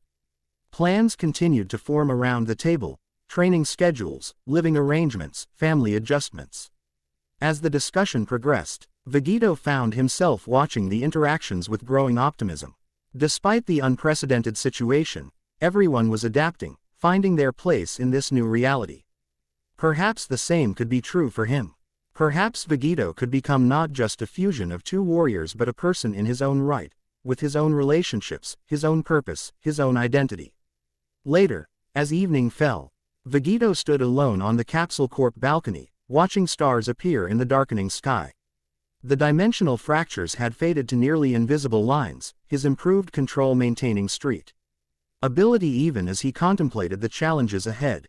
Footsteps behind him announced Celestra's approach, her energy signature unmistakable in its controlled void-like quality. Your family demonstrates remarkable adaptability, she observed, coming to stand beside him at the railing. Most beings would struggle far more with such fundamental disruption to established patterns. They've had practice, Vegito replied with a hint of dark humor. Universal threats, alien invasions, deaths and resurrections, adaptability becomes a survival trait. Nevertheless, she persisted, their willing you SS to reconfigure their entire social structure to accommodate your new existence is noteworthy. Something in her tone caught his attention. He turned to study her profile, elegant and perfect in the fading light. You sound almost envious. Celestra blinked, seeming startled by the observation. Angels do not experience envy. No, Vegito challenged gently. What do you call it then, when you observe something others have that you find yourself wanting? For a long moment, she was silent, her silver lavender eyes fixed on the distant horizon. Academic interest, she finally said, though without her usual conviction. Observational curiosity. Of course, Vegito agreed, not pressing further. My mistake. Another silence fell between them, not uncomfortable but weighted with unspoken thoughts. Training begins at dawn, Celestra eventually stated, her professional demeanor reasserting itself. We will focus first on controlling your dimensional resonance transformation, Hen progress to harmonization techniques. I'll be ready, Vegito assured her. As she turned to leave, a question occurred to him. Celestra, she paused, looking back. Yes, why did the Grand P. Riest assign you specifically to my case? Whis was already here, already familiar with both Goku and Vegeta. Something complicated flickered across her perfect features, uncertainty, perhaps, or some deeper emotion carefully contained. I specialize in dimensional anomalies and fusion mechanics, she replied after a moment. My ongoing research into multiversal harmonics made me the logical choice. That's the official reason, Vegito acknowledged, but I suspect there's more to it. Celestra regarded him silently, seeming to weigh her response. Angels are not permitted to discuss certain aspects of celestial administration, she finally said, her formal tone belied by a new intensity in her gaze. But I will say this, assignments are rarely made without multiple layers of purpose.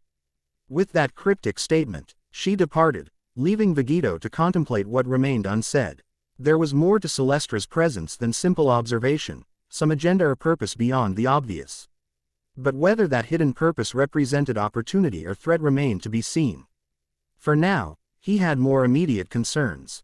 The Nexus tournament loomed just 17 days away, with the fate of multiple universes hanging in the balance. His new life on Earth was taking shape, with all its complicated connections and responsibilities. And his own identity, the fundamental question of who Veggie was beyond the sum of his parts, remained a work in progress. Tomorrow would bring the beginning of intensive training.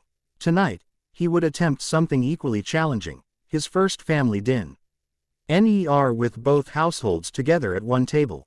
As he turned to head inside, where lights were coming on and voices mingled in preparation for the meal, Vegito felt something he hadn't experienced the fusion, a sense of possibility rather than loss, of potential rather than limitation. Perhaps being neither Goku nor Vegeta but something new entirely wasn't a tragedy after all. Perhaps it was an opportunity to become something greater than either could have been alone. With that thought providing unexpected comfort, Vegito rejoined his complicated, unconventional, resilient family, ready to face whatever challenges tomorrow might bring. Chapter 2 and Chapter 3, the Nexus tournament begins. 17 days had never passed so quickly. Vegito stood at the center of Capsule Corporation's largest training chamber. His aura a controlled maelstrom of blue and violet energy. Prismatic patterns danced across his skin as he held the dimensional resonance transformation, sweat beading on his forehead from the effort of maintaining perfect harmonic balance. 3 hours, 27 minutes, Celestra announced, her silver staff tracing complex patterns in the air as she measured fluctuations in the dimensional field. A significant improvement. Vegito released the transformation with a controlled exhale, power receding like an ocean tide. Still not enough. The tournament matches could last much longer. True, Celestra acknowledged, but your control has progressed beyond all projected parameters. Something like pride colored her typically neutral tone. Few beings could achieve such mastery in 17 days. The past 2 weeks had been a blur of intensive training interspersed with equally intensive family integration. Bulma's architectural team had worked around the clock to construct the initial phase of the family compound, a central building with connected wings that allowed for both togetherness and privacy. The arrangement wasn't perfect, but it provided a functional framework for their unprecedented situation. How much time do we have before departure? Vegito asked, reaching for a towel. Approximately 43 minutes, Celestra replied.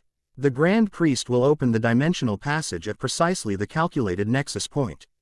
Vegito nodded, wiping sweat from his face. I should clean up and say goodbye to everyone. I'll prepare the transitional stabilizers. Celestra said, tapping her staff against the floor. A series of small crystalline devices appeared on the nearby workbench. These will help maintain your harmonic balance during dimensional transit. As Vegito turned to leave, Celestra added something uncharacteristic. They are concerned for you. He paused, looking back at her. In 17 days of close training, he'd begun to detect the subtle variations in her formal demeanor, the nearly imperceptible shifts that betrayed her growing comfort with him. I know, he acknowledged. It's what families do. Even knowing your power exceeds nearly any threat. Vegito smiled slightly. Especially then. The strongest warriors often face the greatest dangers. Something flickered in Celestra's silver lavender eyes, a question unasked. Instead, she simply nodded. I will see you at the departure point. 30 minutes later, freshly showered and dressed in a new GI that combined elements of both Goku's and Vegeta's preferred styles. Vegito stood before his assembled family in the central courtyard of their new compound. I still don't understand why we can't come watch, Goten complained, his young face a picture of disappointment. We got to see the tournament of power. The nexus exists between dimensional boundaries, Gohan explained patiently. Ordinary beings can't safely traverse those spaces without special protection. And before you ask, Bulma added, recognizing Trunks' expression, no, I haven't had time to invent interdimensional travel suits for everyone. Chi-Chi stepped forward, straightening Vegito's GI collar in a gesture so familiar it made his chest tighten with overlapping memories. You'll be careful as someone fighting in a universe-saving tournament can be. I promise, Vegito assured her. The past 17 days had begun to forge a new relationship between them, not quite the same as what she'd shared with Goku, but something built on mutual respect and genuine care. Bulma approached next, pressing a small device into his hand. Take this. It's a quantum communicator. Theoretically, it should work across dimensional boundaries. If there's an emergency, I'll use it, Vegito promised, tucking the device into a secure pocket. Thank you. One by one, he exchanged goodbyes with his children, his friends, his extended family. Some interactions remained awkward, others surprisingly natural, but all were genuine, connections being reformed around his new identity. Piccolo was the last to approach, his expression characteristically serious. You've adapted well to your fusion, the Namekian observed quietly. Better than I did initially with Nail and Kami. I had a good example to follow, Vegito acknowledged, genuinely appreciative of Piccolo's understanding. Any last advice? Remember that in fusion, the whole becomes greater than the sum of its parts, Piccolo said. Don't limit yourself to what Goku or Vegeta would do. Find your own path. A sudden shift in the air announced Celestra's arrival. Unlike her usual instantaneous appearances, she emerged from a spiraling vortex of iridescent light, her formal robes replaced by a more elaborate ceremonial attire. Silver emblems adorned her flowing garments, and her staff had transformed into a more ornate version with complex crystalline structures at its head. It is time, she announced, her voice carrying a new resonance that vibrated the air itself. The passage opens in 3 minutes. Vegito turned to his family one last time. I'll be back soon. Try not to remodel the entire compound while I'm gone, he added with a smile that felt uniquely his own. Neither Goku's carefree grin nor Vegeta's rare smirk, but something between and beyond both. With final embraces completed, he moved to stand beside Celestra at the center of the courtyard. She handed him the crystalline stabilizers, which he attached to his wrists and ankles as she had instructed during their training. The transition may be disorienting, she warned as a faint humming began around them. Focus on your center as we practiced. The air before them fractured, rainbow light spilling through a widening rift in reality. Unlike the chaotic dimensional distortions Vegito's uncontrolled energy had created weeks earlier, this portal was structured, geometric patterns maintaining its stability as it expanded to form a doorway between worlds. Impressive, Vegito murmured. The Grand Priest personally calibrated this passage, Celestra explained, a hint of reverence in her tone. It will take us directly to the Nexus core. As the portal stabilized, Celestra stepped forward, pausing at the threshold to look back at Vegito. For a moment, her perfect composure faltered, revealing something almost like concern in her silver lavender eyes. "What is it?" Vegito asked. She hesitated, then spoke in a voice too low for the others to hear. "The Nexus tournament is not merely competition. It is transformation. Those who enter rarely return unchanged." Before Vegito could ask what she meant, Celestra had stepped through the portal, her form dissolving into streams of light. Taking a deep breath and with a final wave to his family, Vegito followed. The passage between dimensions defied description. It wasn't movement through space so much as translation between states of being. Vegito felt himself simultaneously compressed to infinite density and expanded beyond all boundaries. Colors existed that had no names, sounds resonated that had no source, and me stretched and contracted with each pulse of consciousness. Throughout it all, he maintained his focus on the harmonic center Celestra had taught him to find, the perfect balance point where opposite G-forces within him achieved equilibrium. The stabilizers at his wrists and ankles grew warm, then cool, then seemed to fade from his awareness entirely as the transition intensified. Then, suddenly, it was over. Vegito materialized on a crystalline platform floating in a void unlike anything he had ever seen. Above, below, and in all directions stretched a cosmos that was neither space nor sky, but something between, a flowing medium of translucent energy through which distant shapes moved like shadows behind frosted glass. "The null space," Celestra's voice explained from beside him. "The dimensional medium between universes." Vegito turned to find her waiting, her expression carefully neutral though her eyes watched him with evident interest. "You crossed this without stabilizers," he observed, noting that she appeared completely unaffected by the transition. "Angels exist partially outside conventional dimensional constraints," she replied with a slight lift of one shoulder, a riously human gesture that seemed at odds with her formal demeanor. "The transition is less impactful for us." Vegito was about to ask more when the platform beneath them began to move, gliding so endlessly through the dimensional medium. Ahead, emerging from the translucent fog like a mountain rising from clouds, appeared a structure of impossible proportions and architecture.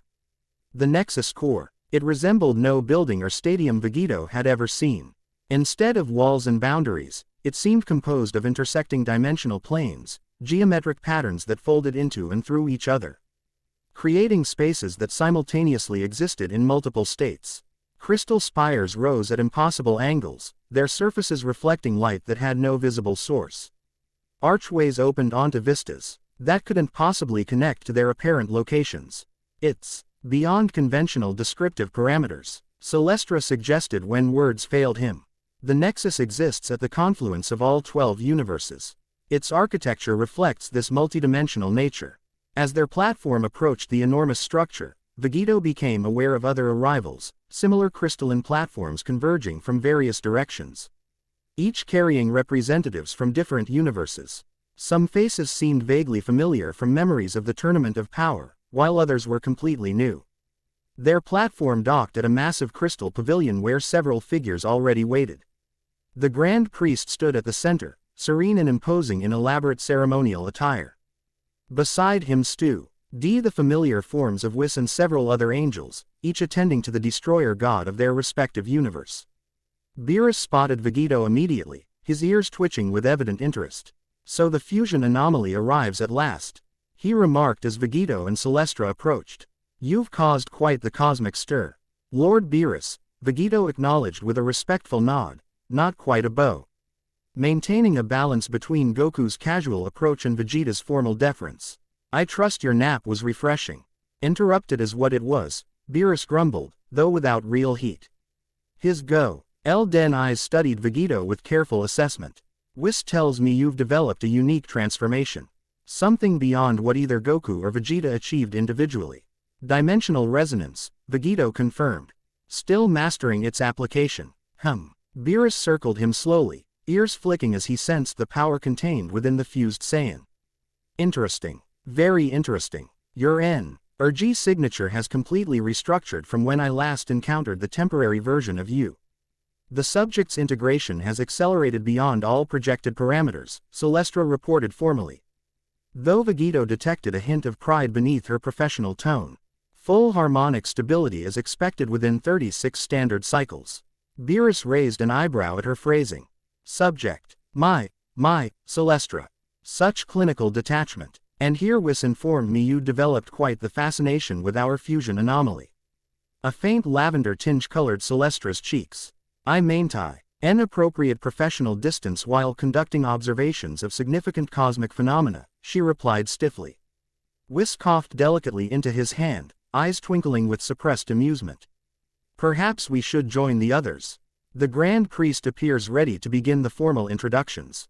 Indeed, the various platforms had all docked, and representatives from each universe were gathering in the Crystal Pavilion. The Grand Priest stood at an elevated position, his serene expression surveying the assembled beings with ancient, knowing eyes. Welcome, representatives of the 12 universes, he began, his voice carrying effortlessly through the vast space. You have been selected to participate in the Nexus Tournament, a sacred event of cosmic significance. As the Grand Priest continued his formal address, explaining the purpose and rules of the tournament, Vegito found his attention drawn to a figure standing apart from the other competitors, a slender yet powerfully built female Saiyan whose posture radiated pride and intensity. Aura, the last royal descendant of Universe 6 Saiyans. Even from a distance, something about her called to Vegito's Saiyan heritage. She wore armor unlike any he'd seen before, neither the bulky Frieza-style armor Vegeta had once favored nor the simplified battle suits of Cabba and the other Universe 6 Saiyans they had previously encountered. Instead, her attire appeared more ancient, with intricate patterns etched into dark metal plates that protected vital areas while leaving her limbs free for movement. Her hair, unlike the wild spikes typical of Saiyan warriors, was styled in complex braids that incorporated metal beads and small tokens of unknown significance. A single streak of crimson ran through the otherwise black locks, marking her as something unique even among her kind. As if sensing his scrutiny, Aura suddenly turned, her eyes locking with Vegito's across the pavilion. Rather than look away, she maintained the contact, her gaze direct and challenging. The Universe 6 royal heir has noticed you, Celestra observed quietly. Interesting. Her energy signature shows unusual resonance patterns with your own. Is that significant for the tournament? Vegito asked, still maintaining eye contact with the distant Saiyan. Potentially, Celestra replied. Compatible resonance patterns can produce more power, full harmonizations, or more destructive dissonance if improperly aligned. Before Vegito could inquire further, the Grand Priest concluded his address with an announcement. The preliminary phase will commence in 1 standard hour. Participants may use this time to acclimate to the Nexus environment and prepare for their initial harmonization challenges. As the formal gathering dissolved into smaller groups, Vegito noticed Aura deliberately making her way toward him, her movement graceful yet purposeful. Several other competitors stepped aside as she passed, suggesting a reputation that preceded her. So, she said without preamble as she approached, her voice carrying a musical accent unlike anything Vegito had heard from other Universe 6 Saiyans, you are the fusion anomaly from Universe 7. Up close, her features were striking. High cheekbones, penetrating amber eyes, and a small scar that traced the line of her right jaw. She carried herself with the unmistakable bearing of royalty. Yet there was something wild beneath the composure, something untamed despite the evident discipline. Vegito, he corrected, meeting her direct gaze with equal intensity. And your Aura, last royal descendant of Universe 6 Saiyans. Quote, a flicker of surprise crossed her features. You know of me, only recently, Vegito acknowledged. Your reputation has reached even my universe. Aura studied him with open curiosity, circling slowly as Beerus had done earlier, though her assessment seemed more personal, more connected to something beyond mere power evaluation. You carry the blood of Vegeta, she stated rather than asked. The royal line of Universe 7 Saiyans flows in you, diluted but present. Vegito raised an eyebrow. You can sense that specifically. The royal bloodlines recognize each other. Aura replied simply. A genetic memory passed through generations. But you, she frowned slightly. You are not purely of that lineage. There is something else. Something common. The slight emphasis she placed on the word common carried unmistakable disdain. Kakarot, Vegito supplied, deliberately using Goku's Saiyan name. A low-class warrior by birth, but one who achieved power beyond any elite. Ah, Aura's expression shifted, understanding dawning. The genetic aberration. We have records of such rarities, Saiyans born to lower castes who manifest exceptional potential. Her tone managed to be simultaneously acknowledging and dismissive, recognizing the phenomenon while implying its irrelevance to proper Saiyan hierarchy. Both bloodlines contribute equally to who I am, Vegito stated firmly. Royal and common, elite and low-born. The fusion created something beyond either origin. Aura's amber eyes narrowed slightly. That remains to be seen. A true Saiyan warrior is defined by more than raw power. Tradition, technique, and bloodline consciousness all shape our essential nature. Your civilization was spared Frieza's destruction, Vegito observed. You've preserved traditions lost to Universe 7 Saiyans.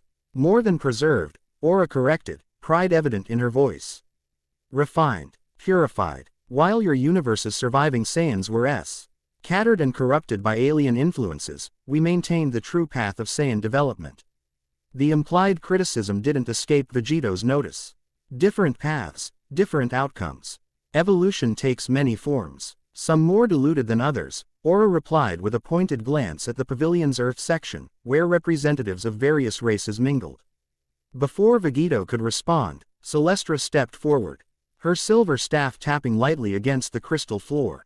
Forgive my interruption, but the preliminary phase orientation is about to begin. All participants must report to their designated sectors. Aura glanced at Celestra with mild curiosity. Your angel handler seems quite attentive. Observer and training partner, Vegito corrected. Celestra specializes in dimensional mechanics. Indeed. Aura's expression suggested she found this explanation incomplete. Well, fusion of Universe 7, perhaps we will have the opportunity to test our respective evolutionary paths directly. I would be curious to see how your hybrid nature fares against pure Saiyan tradition. With a slight inclination of her head, not quite a bow but an acknowledgement between warriors. Aura turned and departed toward her designated sector, her braided hair swinging with the fluid grace of her movement. The Universe 6 Saiyan royal bloodline carries significant pride, Celestra observed as they watched her go. Her energy signature registered unusual fluctuations during your interaction. Meaning she found you provocative. In multiple senses of the term. Vegito raised an eyebrow at this uncharacteristically direct assessment. She doesn't seem to approve of my diluted heritage. Or perhaps she is uncertain how to categorize you within her rigid framework of Saiyan identity. Celestra suggested, her tone thoughtful. Your existence challenges her fundamental beliefs. Before they could discuss further, a chime resonated through the crystal pavilion, signaling participants to move to their designated positions. Vegito followed the indicators to the Universe 7 sector, where several other representatives had gathered, beings he didn't recognize, apparently selected by Beerus and the Kais during his intensive training period. The preliminary phase began with a series of individual demonstrations rather than direct combat. Each participant entered a crystal chamber where their energy was analyzed and catalogued by the Nexus system, establishing baseline parameters for the harmonization matches to follow. When Vegito's turn came, he entered He chamber to find it was larger on the inside than its exterior suggested, a space of indefinite boundaries filled with gently pulsing light. Universe 7 Prime Representative, an incorporeal voice announced. Fusion Anomaly Designation. Vegito. Begin baseline energy demonstration. Following Celestra's training, Vegito moved through a series of carefully structured power exhibitions, first his base form. Then each progressive transformation, culminating in the newly mastered dimensional resonance state. As he held the final transformation, prismatic energy dancing across his skin, the Krista L chamber resonated in harmony with his power, producing cascading patterns of light that spread outward through the Nexus structure. Exceptional harmonic potential detected, the incorporeal voice noted. Dimensional resonance classification, unprecedented. Calibration complete. As Vegito exited the chamber, he found Celestra waiting, her expression thoughtful as she studied the data displayed on a crystal panel before her. Your harmonic range exceeds all other participants by a significant margin, she informed him. The Nexus has assigned you special classification for the matching phase. Is that good or bad? Both, she replied with typical precision. It means you have greater potential for successful harmonizations, but also that achieving them will require more precise control and compatible opponents. Across the pavilion, Vegito noticed Aura emerging from her assessment chamber. A murmur ran through the gathered officials as her results displayed on the crystal panels. Whatever they showed appeared to cause some consternation among the tournament administrators. Interesting, Celestra murmured, studying Aura's data. Her harmonic signature displays rare ANSYs. Tral Saiyan patterns typically extinct in modern bloodlines. The Nexus is having difficulty categorizing her potential combinations. What does that mean practically? It means, the Grand Priest's voice came from behind them, causing both to turn in surprise, that we have an exceptional matching opportunity. The Grand Priest's serene expression revealed nothing, but something in his eyes suggested calculations running at cosmic speed.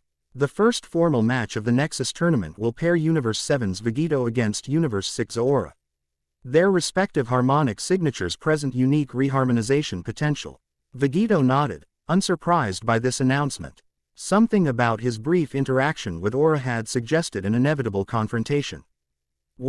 Immediately, the Grand Priest replied, "The harmonic arena has been specially calibrated for your unique signatures." With a gesture from the Grand Priest, the crystal floor beneath them began to reconfigure, path AYS forming to guide participants and spectators to the main arena.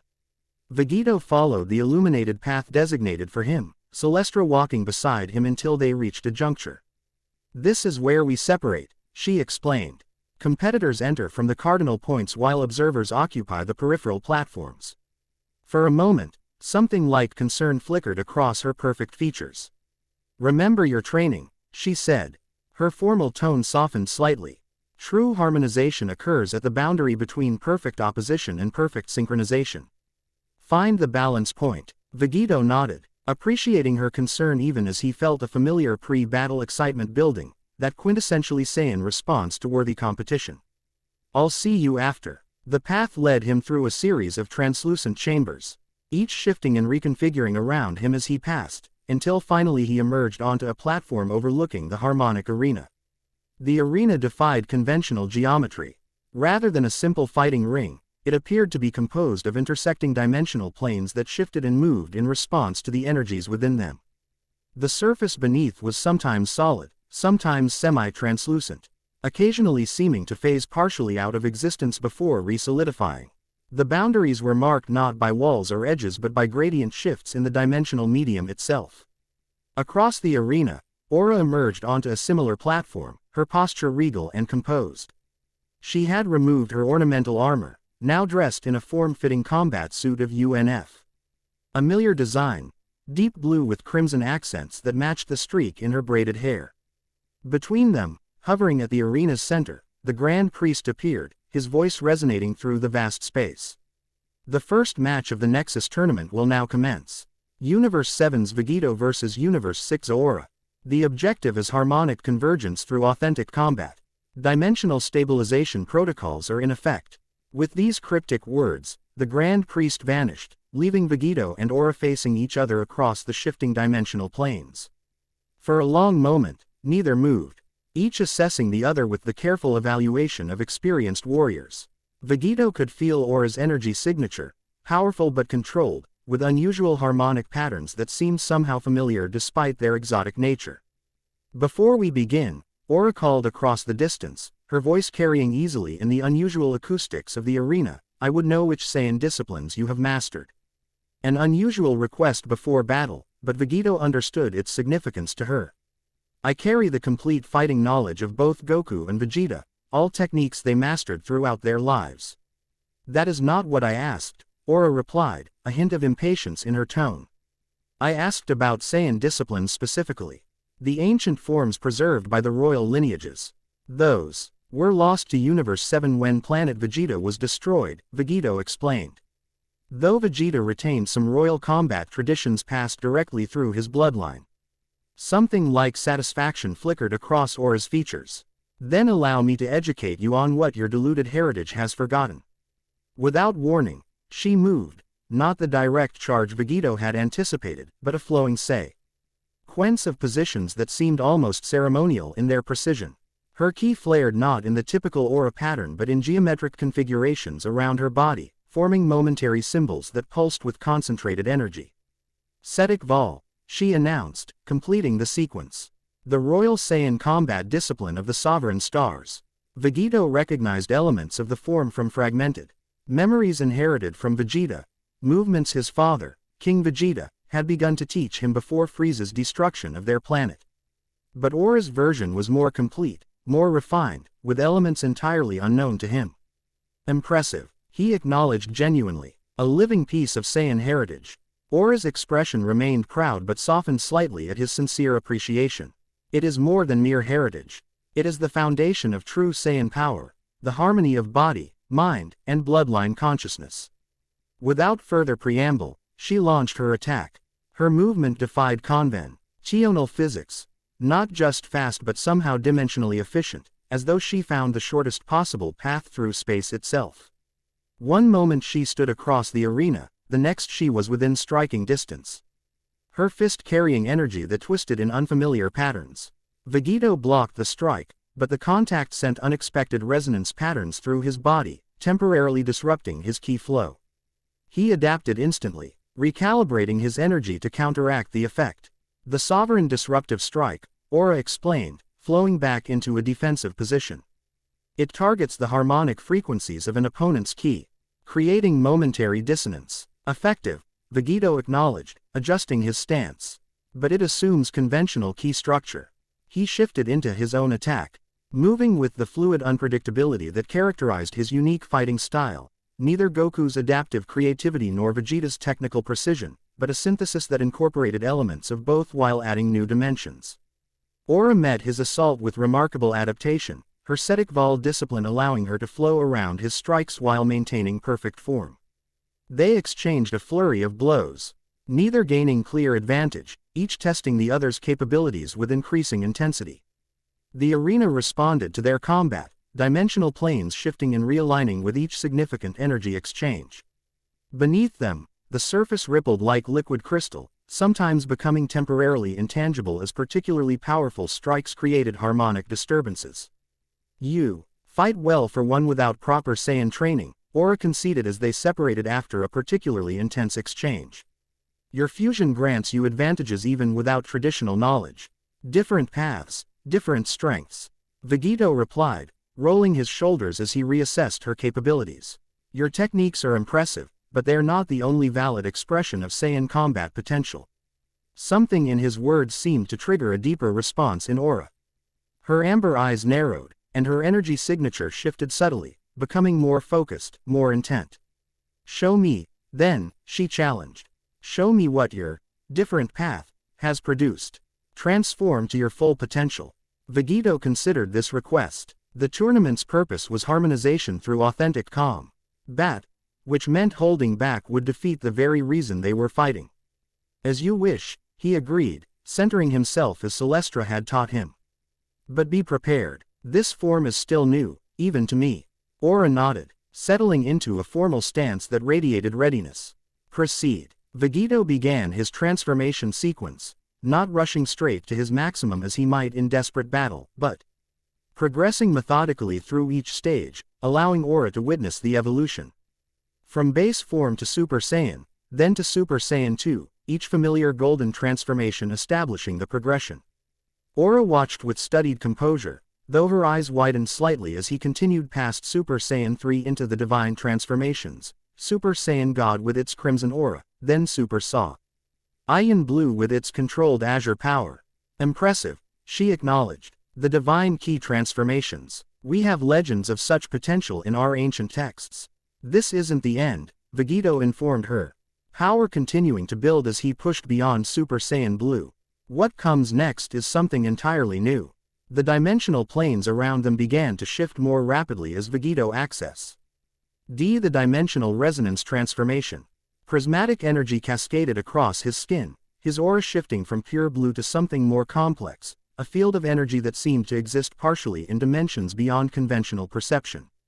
The arena itself responded, crystal structures growing and reconfiguring as if drawn to his energy signature. The boundaries between dimensions thinned visibly, creating prismatic effects throughout the space. Dimensional resonance, Vegito stated, his voice carrying harmonic overtones that vibrated the very fabric of the arena. A transformation unique to my fused existence. Aura's composed facade cracked momentarily, genuine awe flashing across her features before she mastered it. Extraordinary, she murmured. Your ki exists simultaneously in multiple dimensional frequencies. Then, to Vegito's surprise, she smiled, a fierce, eager expression that transformed her regal features into something wild and purely Saiyan. Finally, a worthy challenge. Without warning, Aura began her own transformation sequence. Unlike the familiar progressions Vegito had witnessed in other Universe 6 Saiyans, her transformation followed an entirely different pattern. Her energy didn't explode outward but rather intensified inward, compressing and crystallizing around her core. Her hair lifted but didn't change color. Instead, the crimson streak brightened and expanded, threading through the black until her braids resembled cooling lava with veins of fire. Her eyes shifted from amber to a deep burnt orange, pupils contracting to feline slits.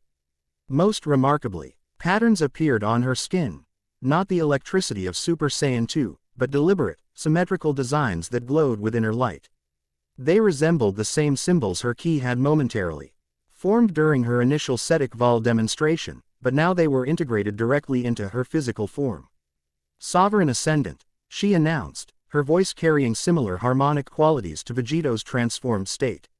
The true evolutionary path of Royal Saiyan bloodlines, uncorrupted by alien influence or divine intervention.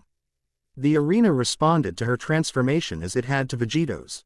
Crystal structures growing and shifting, but in patterns that complemented rather than mirrored those produced by his energy.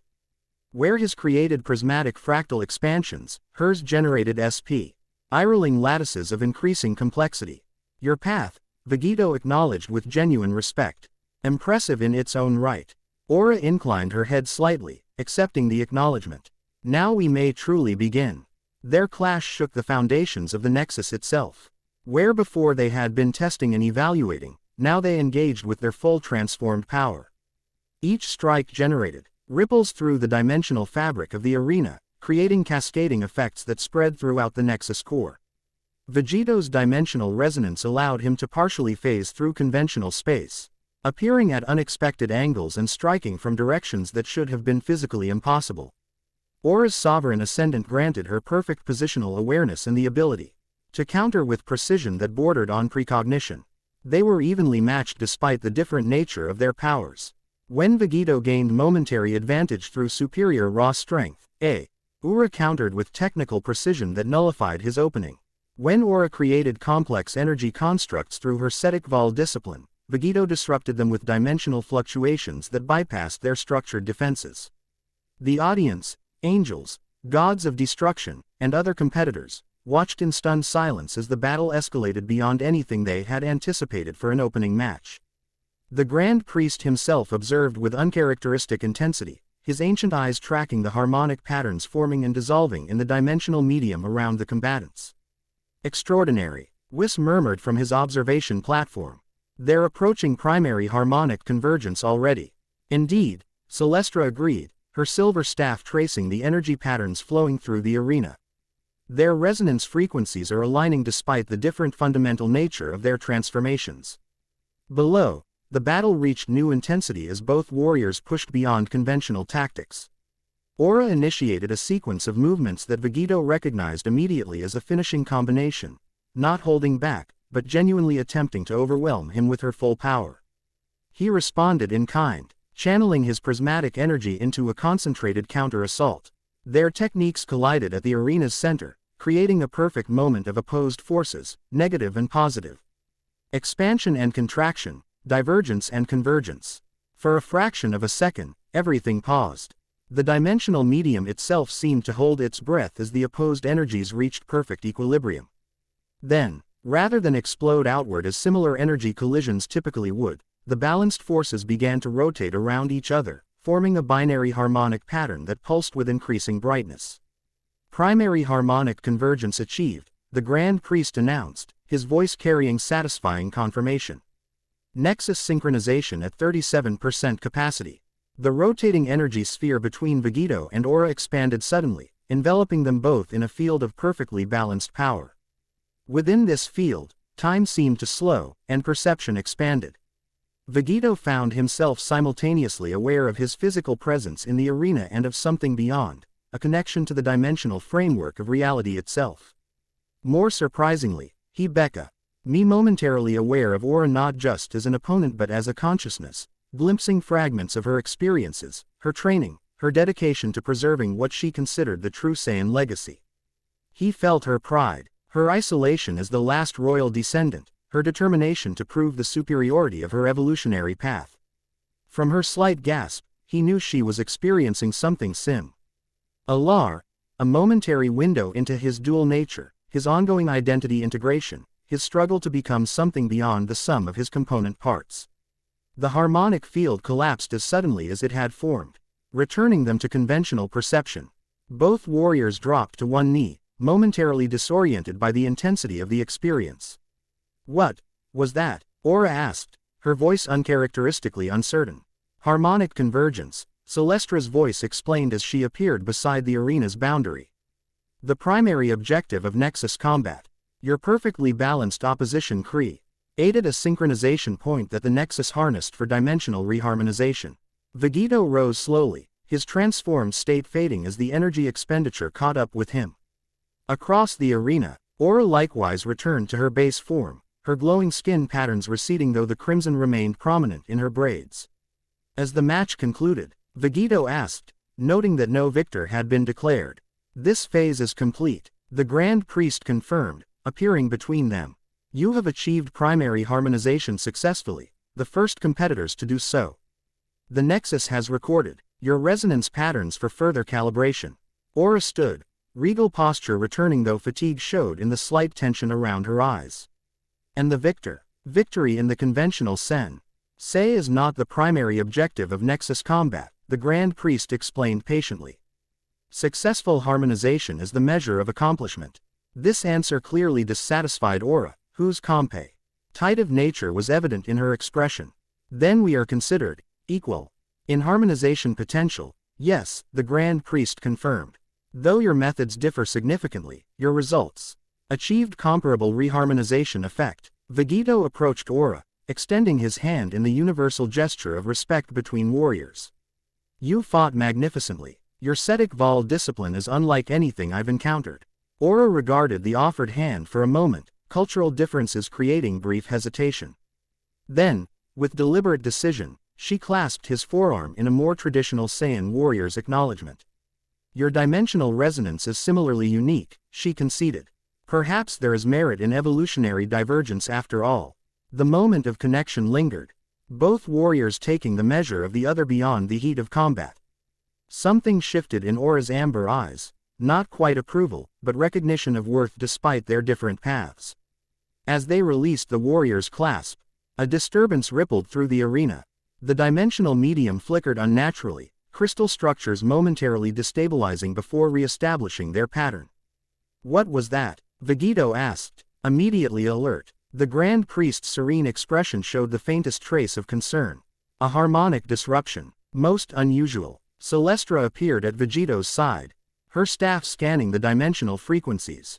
"The harmonic energy released during your convergence, a portion appears to have been diverted." "Diverted?" Aura repeated, her battle readiness returning instantly. "By what mechanism?"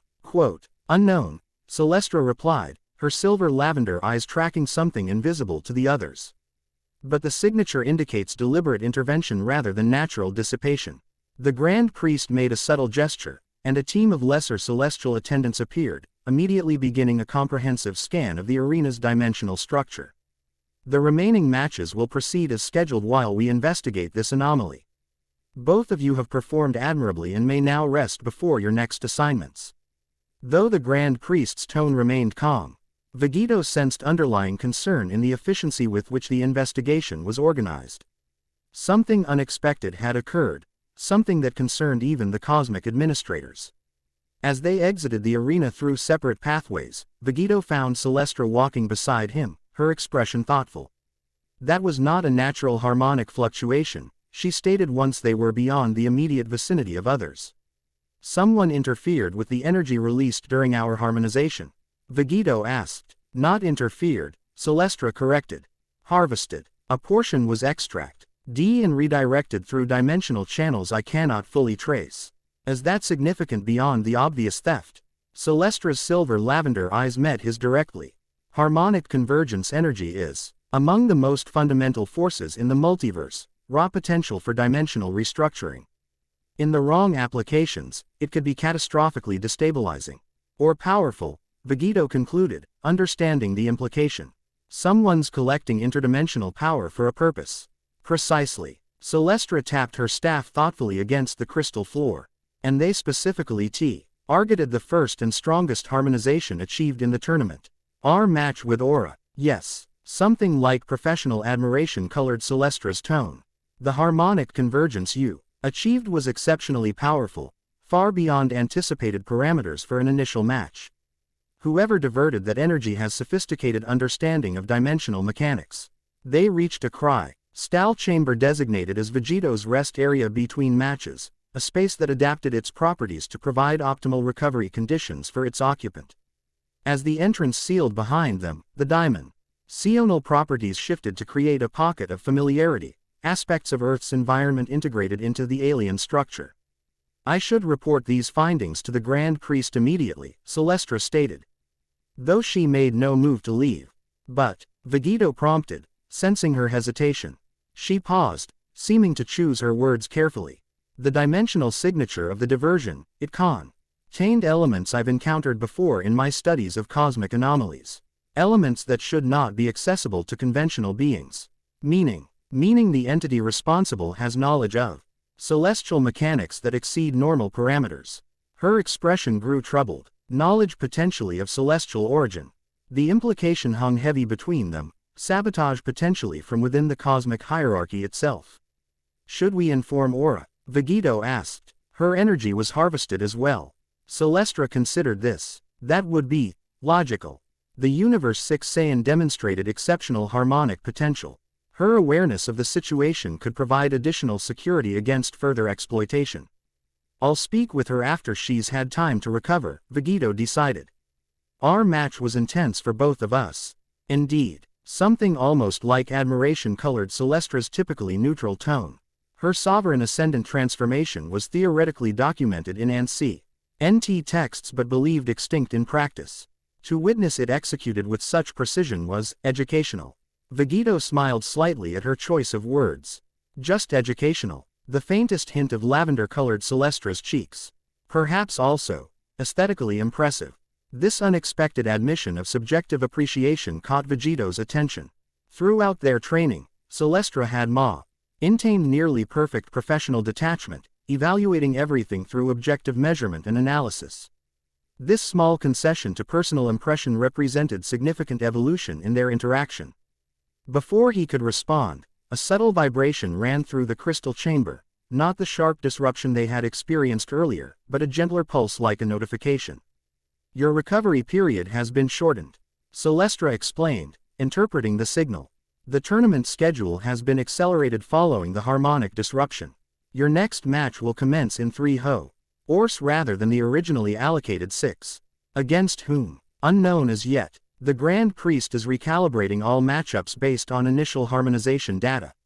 Celestra's expression turned thoughtful. However, given the exceptional results of your match with Aura, I anticipate you will be paired with another participant capable of significant harmonic potential. Vegito nodded, moving to the center of the chamber where a regenerative field had established itself. I should rest while I can, then. Yes, I will return before your next match. Celestra turned to leave, then hesitated at the threshold. Your performance exceeded all projected parameters, she said, her formal tone softened slightly. The harmonization you achieved, it was unprecedented for an initial match. Coming from her, this was extraordinary praise. Thank you, Vegito replied simply. Though I suspect my opponent deserves equal credit. Indeed, the Universe 6 Saiyan's techniques were.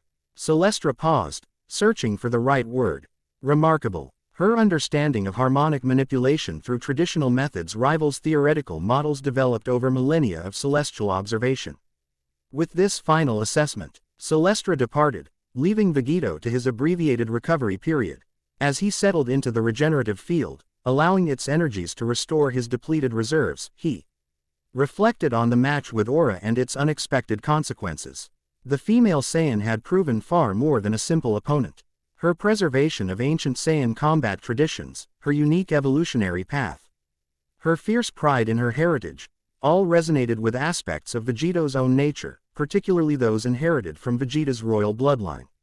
More intriguing was the moment of Concio USNESS sharing during their harmonic convergence, the brief glimpse into her experiences and perspective. He had sensed isolation beneath her pride, purpose beneath her tradition, and a deep-seated need to validate her chosen path by proving its worth against all challengers. In many ways, she embodied aspects of Saiyan identity that had been lost to Universe 7, cultural continuity, unbroken tradition, evolutionary development free from Frieza's influence or Earth's transformative effect. She represented a road not taken, a possibility of what might have been had history unfolded differently. And now they shared an additional connection, both targets of whoever had harvested their harmonic energy for unknown purposes.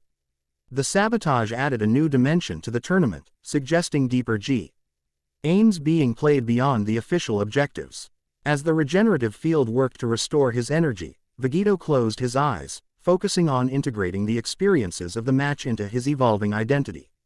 With each significant interaction, each new challenge, he became more fully himself, not just a combination of Goku and Vegeta, but Vegito, a being with his own experiences, relationships, and path. The Nexus tournament had barely begun, yet already it was proving transformative in ways he hadn't anticipated. Whatever came next, whether further matches, investigation of the energy theft, or deeper exploration of the Saiyan heritage Aura preserved, Vegito would face it not as two warriors fused into one, but as a singular entity forging his own destiny. With that thought providing unexpected comfort, he surrendered to the regenerative process, preparing mind and body for the challenges yet to come. Chapter 3 End. The End. I hope you enjoyed this episode. Remember to subscribe and like this video. See you in the next video.